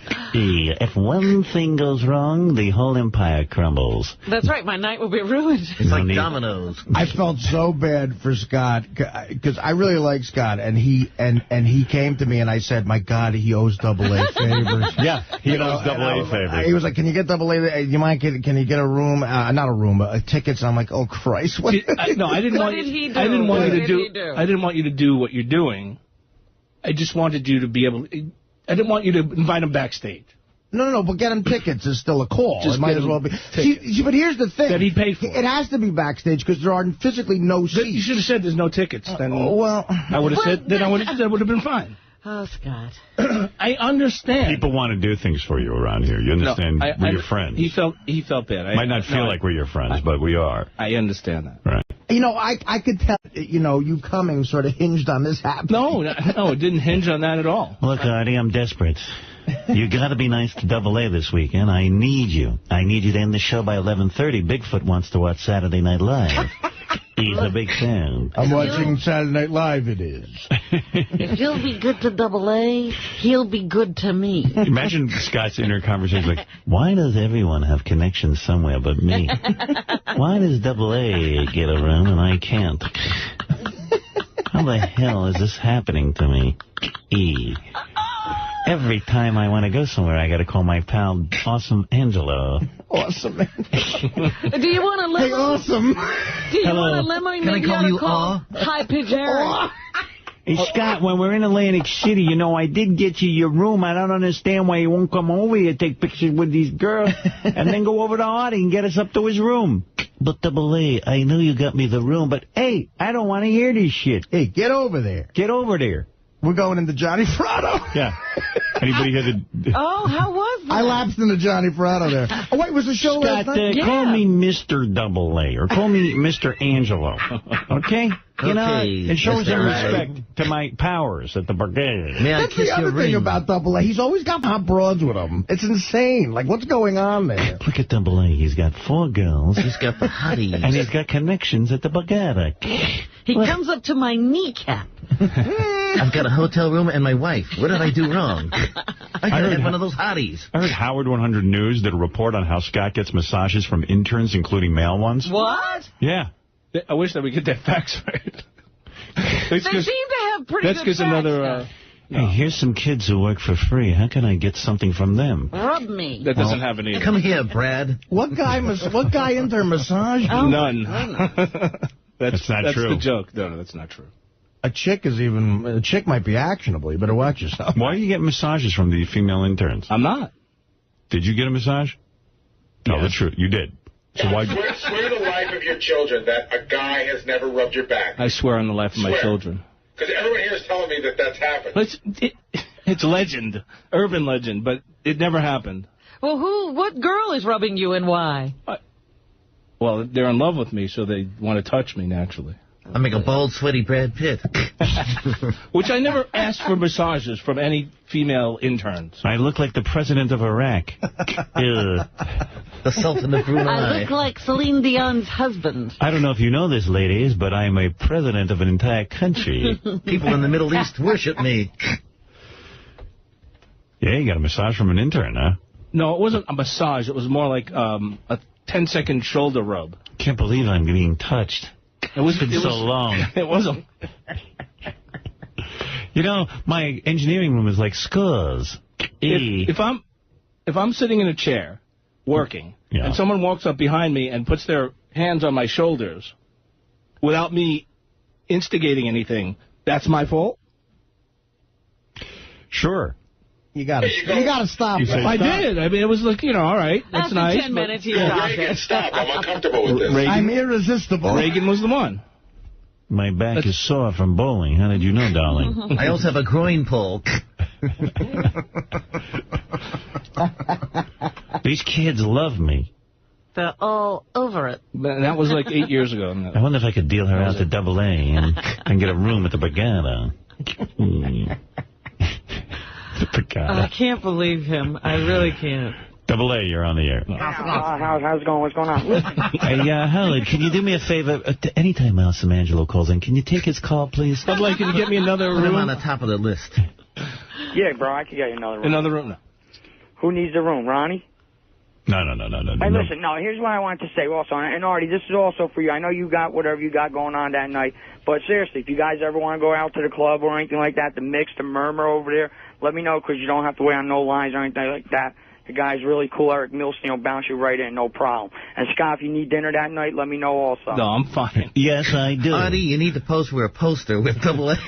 Angela, let's be clear. I wouldn't have to pay for that dinner, would I? No, Is tip included? Everything's good. Hey, Double A, did I say that I would pay for the room? Absolutely. You said you offered to pay for it. I said, don't worry about it. I said, I'm a real gentleman. When I'm asking for free stuff, I always offer to pay. I didn't ask for free stuff. Double A, I appreciate your what do you need him for if you're willing to pay? If you're willing to pay, what do you need Awesome Angelo for? Yeah, just pay. Pay for a room. Yeah, I mean, and avoid all of this. Isn't it worth it? Why don't you be honest? You're right. You wanted a free room. No, I thought he would get, he had a contact and he would get a discounted room, not a free, totally free room. I see. I must stay at the Borgata. Take a little off the top. Yeah, I'm only paying half. How you're loved down there, you know that. You're loved all over, bro. Mainly it's because of you. Like, people love the show and everything like that. And like, really? Well, that's why it's so funny that Scott is calling you. Yeah, we love that he's calling you.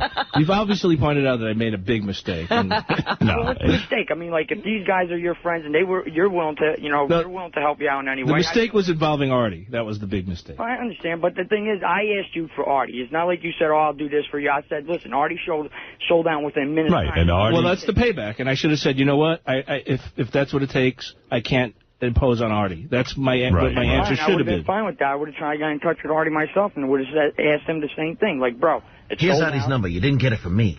And Double A, I appreciate your connections, but I'm pretty sure I could get to the front of the line for Nick. How do you know? You don't know Stan. He's a real great guy. I'm busting your balls. Artie's going to be on, what is it, Mix? Mix. Artie's going to be online at Mix, and he's going to see Double A walking in. Not only would Artie... When am I getting into Nick's? That's where the night ends, Alice. There is mad hot chicks in that place. Oh, I know. Actually, Howard, you've been to Mix. I've heard that Wendy the retard can hook Scott up with free Pizza Hut. With the double stuffed crust. Is that true? Mm-hmm. Yeah. Oh, good. Yeah, she knows people I'll there. have to check that out. I'm not kidding you. A lot of people. Artie, a single Artie is going to be in Atlantic City. I don't know what's Ronnie, going on. go ahead. You're on the air. Dana called me before Letterman again last night. Oh, no. What happened there? Again, guys, don't you realize, I'm so gone. Like, you should be the friends who are going, look, we don't want to talk to you anymore about this. Enough! Nothing. Again, Dana did a very loving, nice thing and called me before Letterman and wished me luck, which was very nice. So are you back together again? I don't know, man. Oh, no. I don't understand. You get on the phone and abuse each other and yell at each other. We're like Springsteen and Scalford. You read that? Yeah. So they're breaking up? Yeah, I know. Possibly. Yeah. Seriously, what's going on? She did a very nice thing again by calling me, and then she watched the appearance and called me and said she loved it and was very nice, and we talked, and she said, I'll call you tomorrow. So that's where we left it. I don't know how. I'm ready to blow my head off, dude. And everyone in the email yelled at me and said, leave Artie alone. You're mean to him. I go, what do you mean? I'm curious. I don't understand. Guys, it's the show. Everybody's got to get their balls. Says lay off Artie about Dana. You and Robin are really mean to Artie about Dana. What did I do? Kind of up to talk shit to him about this. Well, talk shit. I'm just trying to understand. Don't get mad at me. They're crazy. Right. I don't care. What did we do? I don't know. I asked the guy if he's going out with Dana. About a friend. Right. Two friends. So she calls you. That's the move, evidently, and does something really nice after you have this huge blowout. Yeah, I guess. And then. So I guess she wants to be with you. Well, but I want to be with her, I think. So what's the problem? Every time she does these things. So he wants to be with her. Why don't you guys just be together? I don't understand. Well, she must say because to you. Because eventually we fight, Howard. We just want, and again, I don't want to be. We fight. We're a couple that fights a lot. That's what's happened. I hate to admit that. She hates that I say that to people, but it's become the truth. Can I ask Artie a question? Yes, go ahead, Fred. Without being specific, is it usually like one thing that kind of triggers it, or is it just a number of things? If she's had a stressful day and I have, we have a short fuse, put it that way. You know what I mean? And explosion. Yeah, exactly. And we're both on it when it comes down to it, low-class Jerseyites. How you doing? What the fuck do you want? I mean, it's like eventually it's like, how was your day? I mean, well, sometimes the conversation... You don't care about my day. Sometimes the conversation will literally go like this. How was your day? It was okay. It was good. The show was good. How was your day? You know, the kids were kind of crazy, blah, blah, blah. Okay, yeah, whatever. What do you mean by that? What do you mean what I mean by that? You don't care about my day? No, of course I care about your day. I was just, you were yawning. Well, I'm tired. I was yawning. Oh, my God. Oh, my goodness. That's love. I want to kill your dog. Meanwhile, Scott, while you were telling that story, walked out of here with his head down. Yeah, and now I feel all bad. You should not feel bad. He needed that talking. Again, you guys are right, but I'm not one. See, there's people around here who really are gossips, and I try not to. I know it was up, but I don't want to rat. I don't want to be a rat. So it was. We understand that. But it was really up when Scott asked about Double A. I said, dude, and I'm going. I felt sorry for him. I'm like, you're indebted to Double A, man. Like, I mean, you know what? In the middle of that, Scott DePace just called me and he goes, you know what? I think I'm feeling bad for Scott. But that's his move. You all feel bad. Scott did the bad thing. Right. I'll buy him a room at the... Hey, you know what, Gary? I'll buy him a room at the Borgata. Well, it almost came down to that with me. My God. I swear to God, he's such a drain. It's just crazy because no matter what anybody does, Double A will be looking at Artie. Oh. Artie had great show. Or Great show. tomorrow You night. killed on those lines there. Why are you buying him a room? I don't know. What about me? Why do I have to pay for a room? You're doing fine. Ron, no, really. I mean, Ron, I'll buy your room. I'll buy your room. No. You don't even like me. I don't want you to buy me a room. Shut up Get out. with that. It's not right. You're doing man. shtick. It's not right. Get out. No, it's not right. No, I hope you're not serious because I'll hit you over the head with a hammer. God. You don't have to buy me no room. I'll get you a room, okay? No, that's you don't right. have to go to Double A. I don't know what you make a year, but you can't afford $400. $400 for a night at a... Is that going to break you? No, it's not going to break me.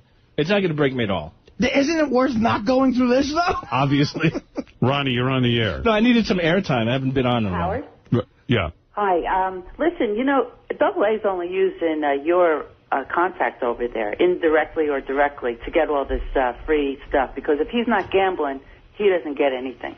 I mean, I know for a fact that you could be losing thousands upon thousands. You won't get even a room on a weekend. This goes out forever. Right, you don't even get... It is odd, isn't it? Well, you'd have to be losing big money, and I'm talking big six figures into the millions.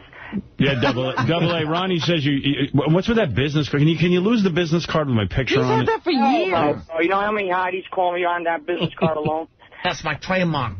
Hold on a second. First of all, what she's saying is correct, man. She understood what I said. I don't gamble. I go there for the fun of it. My boy, Moochie, gambles, and he's a very well-known person that gambles on there. He gets betting six figures, big six figures. Trust me. He's not only... He's not losing. That's the thing. They want him there. So, in other words, you're getting the comps off of him.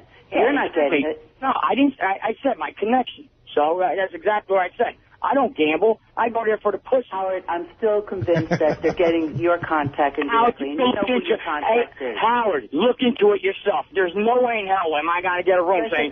It's fine. I don't care anymore. This is taking up my life. You know what the funny part is? You know what I thought Double A was calling to say? I thought he was calling to say, you know what, guys? I'm a little insulted, and I'm not going to come to Artie's room because I don't feel wanted. He's never going to say that. Yeah, exactly. Hold on a second. I really do feel a little insulted, like it's a big deal. After all, I said I'm not looking for nothing free. I said if Artie could Double A, the joke of this is, I'm going to explain it. Double A, I'll explain it to you again. It's funny that Scott has to go to you for a room. That's the joke. And listen, Artie, I'm not saying this in any bad way whatsoever because I met Dana a lot of times. She's a very sweet girl, beautiful. But I feel like the show's not standing behind you. At this point, yous are boys, you know what I mean? You're the boy. You're the main, other guy in the show. Stand behind your boy and say, you know what? It's not working out. Okay, Dana's sweet and all that, but let her move on. Be by your boy's side. Like I'm saying, dude, let's go down there. I'll ditch the broad that I was going to take. Me and you'll go out after your show. We'll pick up the two hottest girls. Guaranteed to have a great time Saturday night. That would be my thanks to you for the tickets to the show. Double A, you can't bribe me. Call me at 9 o'clock. All right, Double A, thank you. Listen to this guy. He's got girls. He's going to take you out Howard, and get laid. he showed up. Anything you want. He showed up to a gig I did at this club, the Stress Factory in Central Jersey a couple years ago with 2 10s. Really? A blonde and a brunette. Both Really? with him. Yeah, I swear to God. How do you do that, Double A? 2 different nights, if you remember. I brought another pair of 2 girls at St. You're right. He's right. Yeah. How does he do it? I don't know, man. Double A, are they whores? I mean, that's my theory. But listen to me. No, they're not whores. Here's the thing. If you can make a girl laugh, you already won them over. All right, so everybody gets this pesky image of me, this and the other. And, of course, I'm Double A from the Howard Stern Show. Everybody's Howard Stern. So what the I hit a home run every time I go out. wait, Double A, so you say if you're able to be funny and you're connected with the Howard Stern Show, you can get that kind of pussy? What am I doing wrong? What do you think I'm saying? Forget Dana. You're Artie Lang. No, I'm not talking about Dana. I'm talking about chicks in general. Hold it a second. Double A, I know you all these years. You've never said a funny thing. I was going to say, where the laughs? How do you make a girl laugh? Wait a second. Come on, bro. I show him my wrestling belt. I mean, if people laugh at you, they're laughing at you. I don't understand. No.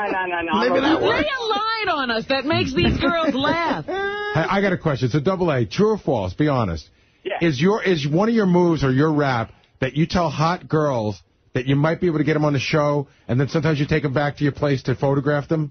Hold on a second. Here's Hold on. That's true. Come up to me. If they recognize me from a show, they're like, you're from the Howard Stern Show, this, that. They say, can you be able to get me fake kiss, this, and the other? I said, now, before I would even consider bringing you on the show, I would have to see your tits. Oh. You know what? They love it. They say, I don't give a I'll show you them. And next thing you know, I'm bagging them in the room. Period. That's the God's honest truth. Why would I not take advantage of something that if they're willing to show me and do, sure. And Gary, did I not have this conversation with you?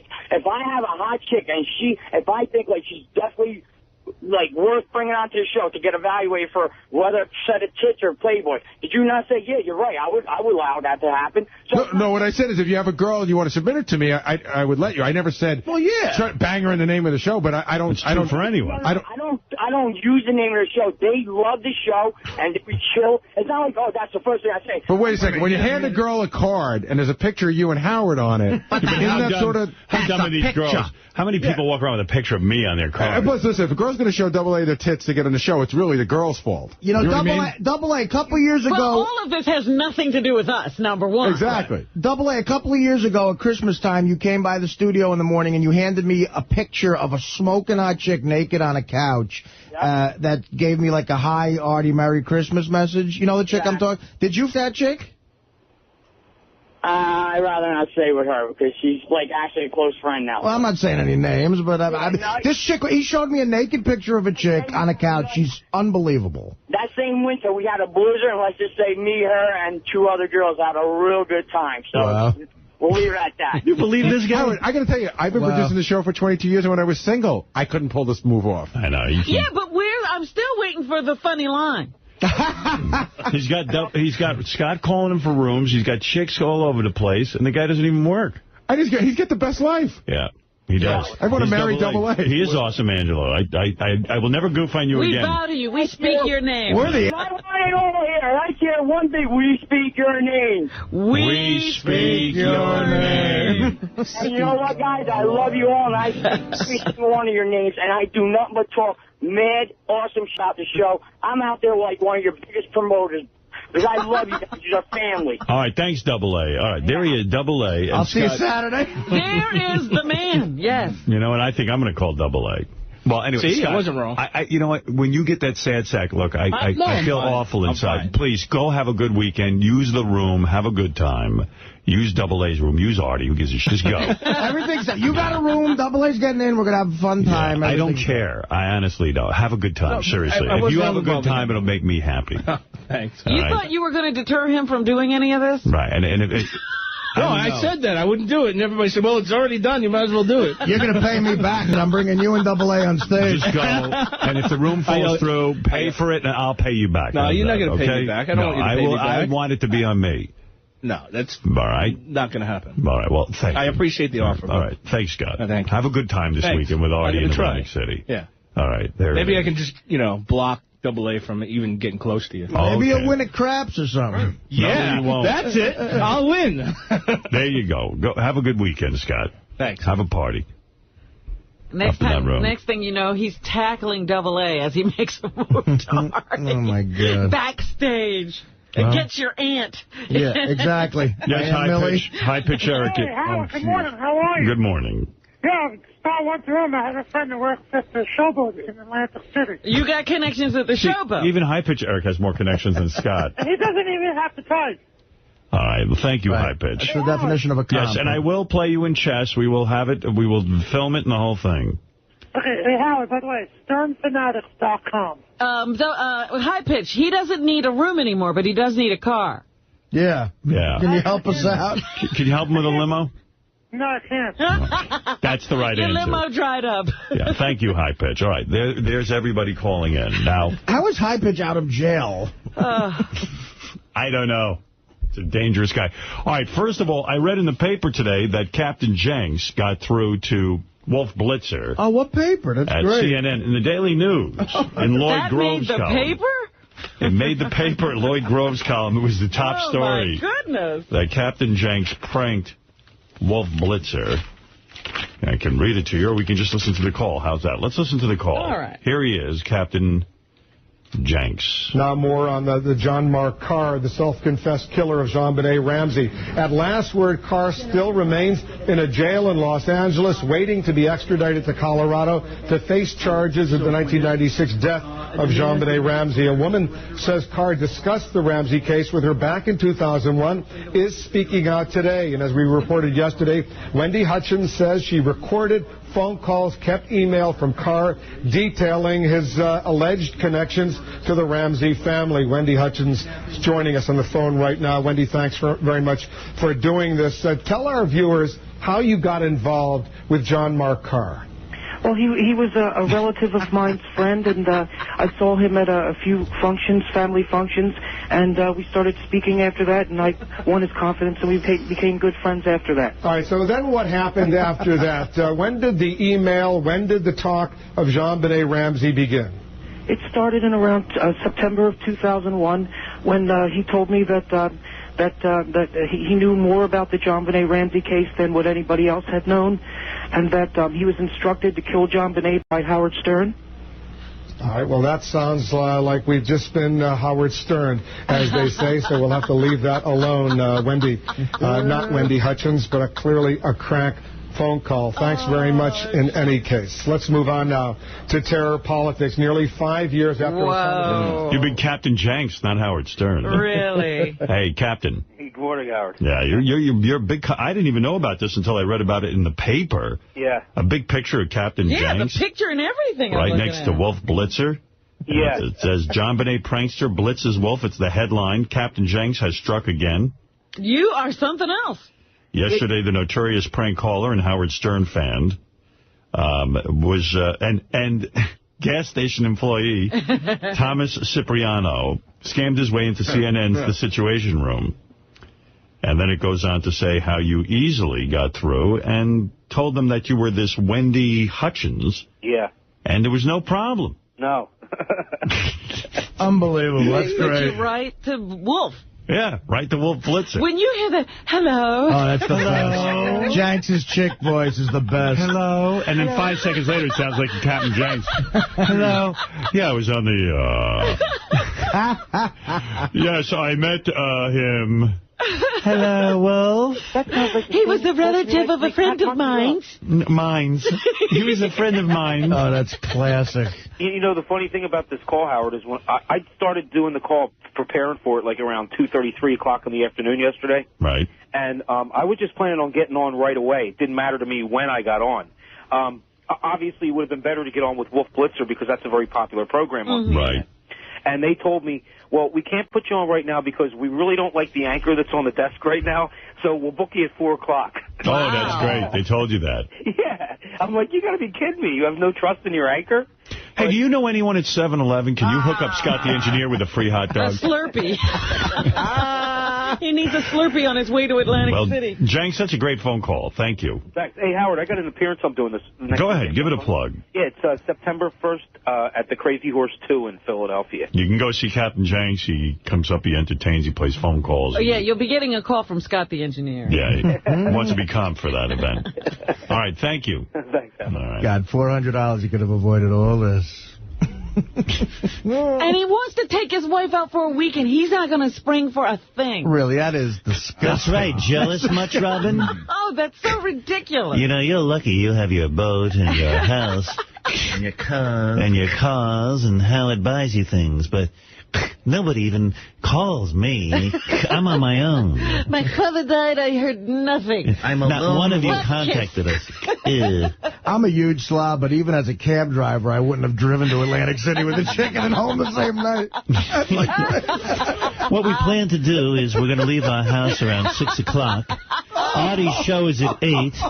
After the show, we'll gamble for an hour, and then I'll drive my wife home for 2.5 hours. By the way, honey, you're not drinking. You're the designated driver. Maybe we'll take that bus to get the roll of quarters. I figured it out. It would actually be 5.5 hours in the car, and only 3 hours at the actual Atlantic City. 5.5 hours in that smoke-filled bowling car. I explained to my wife that we'd only be in the car for 5 hours and in Atlantic City for 3. And at night, there's not a lot of traffic, so we should make up time.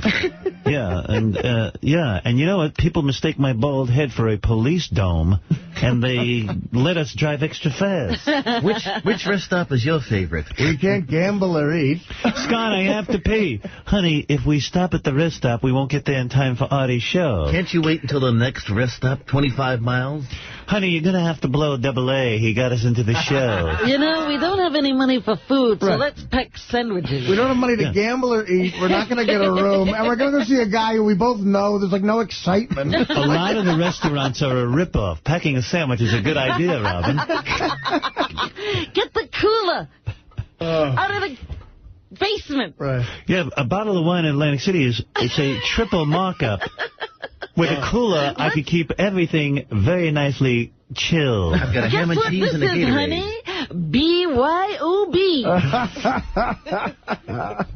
You know, if we sit at the $5 table, we can drink whatever we want. Oh. It's still BYOB with his wife. She's bringing her own boar. Right. Oh, that was below the belt. Tell me when the waitress is bringing the drink over to the card table. I'll conveniently get up and not have to tip her.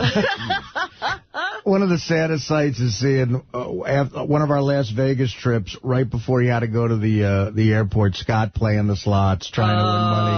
Like, the staring at the slot, the press. Angry. Yeah, angry. All right, we have a lot. Each have one roll of quarters, honey. Yeah. Oh, God, that is brutal. We have so much to get to. You know what? I'm going to take a break, and I'm going to replay a phony phone call from yesterday because so many emails said that they were, people were sitting in their cars crying. They describe that it's so funny. Richard and Sal pranked a sports show where they talk about the Yankees and stuff. That's a great one. And what the backstory is, it's so great. And we'll get to Artie's Letterman appearance and so much more. But the great backstory is it's 11 o'clock at night. This guy's on TV. Our guys are usually asleep. So Richard sets his alarm clock. To wake up for this guy. Huh? That's dedication. And then when he gets through, he starts calling Sal. He says, Sal, you call too, because he wakes him up out of bed. He says, you call too, because we can really bombard this guy with phone calls. And that's what they do. Bombard is the exact word. Yeah. And it's great to listen to because Richard, all he does is call in and want to talk about the weather. And then Sal's doing his thing. And all of the callers are Sal and Richard, and it's relentless. This is Sal and Richard pranking Talkin' Yankees, which is a public access television show. And here it is from yesterday. So many people requesting it again. You're on the air. Hey, how's it going? Yeah. What do you think about this heat that's been going on lately? The what? It's been pretty hot out there. Oh, yeah. We were supposed to get a thunderstorm over the weekend. We didn't get it. Yeah. I don't know when it's supposed to cool off. I don't know either. Anyway, thanks for calling. I'm having a ton of technical troubles today. Huh, that's odd. Nope, that's feedback.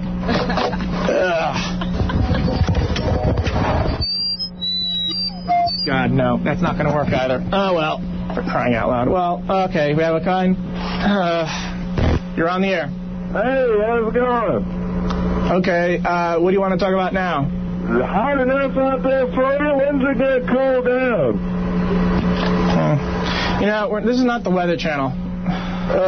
Let's see if I get some real calls. You're on the air. Hey, how are you, man? I'm fine.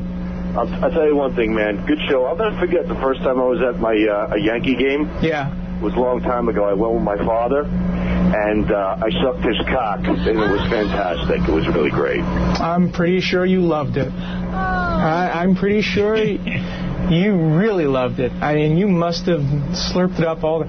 You know what? I think we just had a bun cake call. Certain people will get that reference. I don't know what's going on with the... there it goes. You're on the air. Drop your pants, sailor up. You know, why would you... that has to be the stupidest... you're on the air.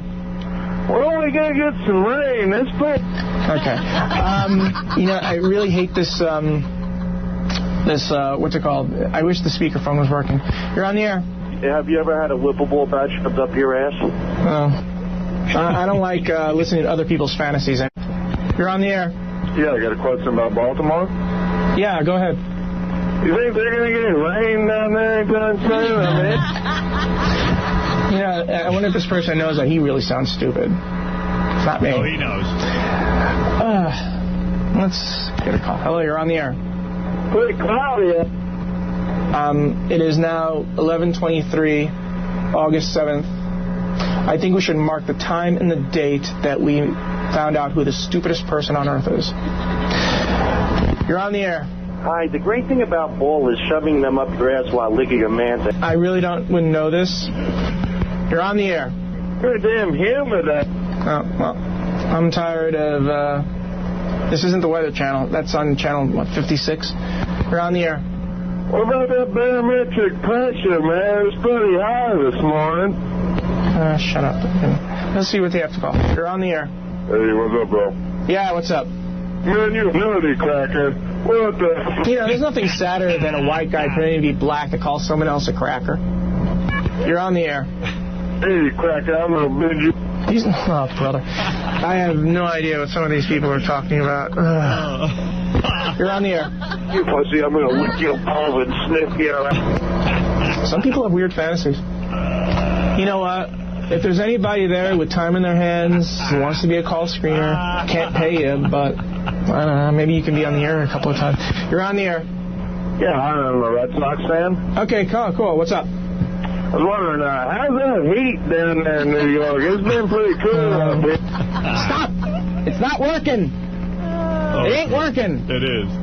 It's driving me nuts. That's what works. Oh, that's so funny. That is crazy. What's a bun cake call? He's talking about, you know, if you shoot your load, like, have you seen the icing on a bun cake? A bun cake is a special shape of a cake, and the drizzle of the icing on the bun cake. Really?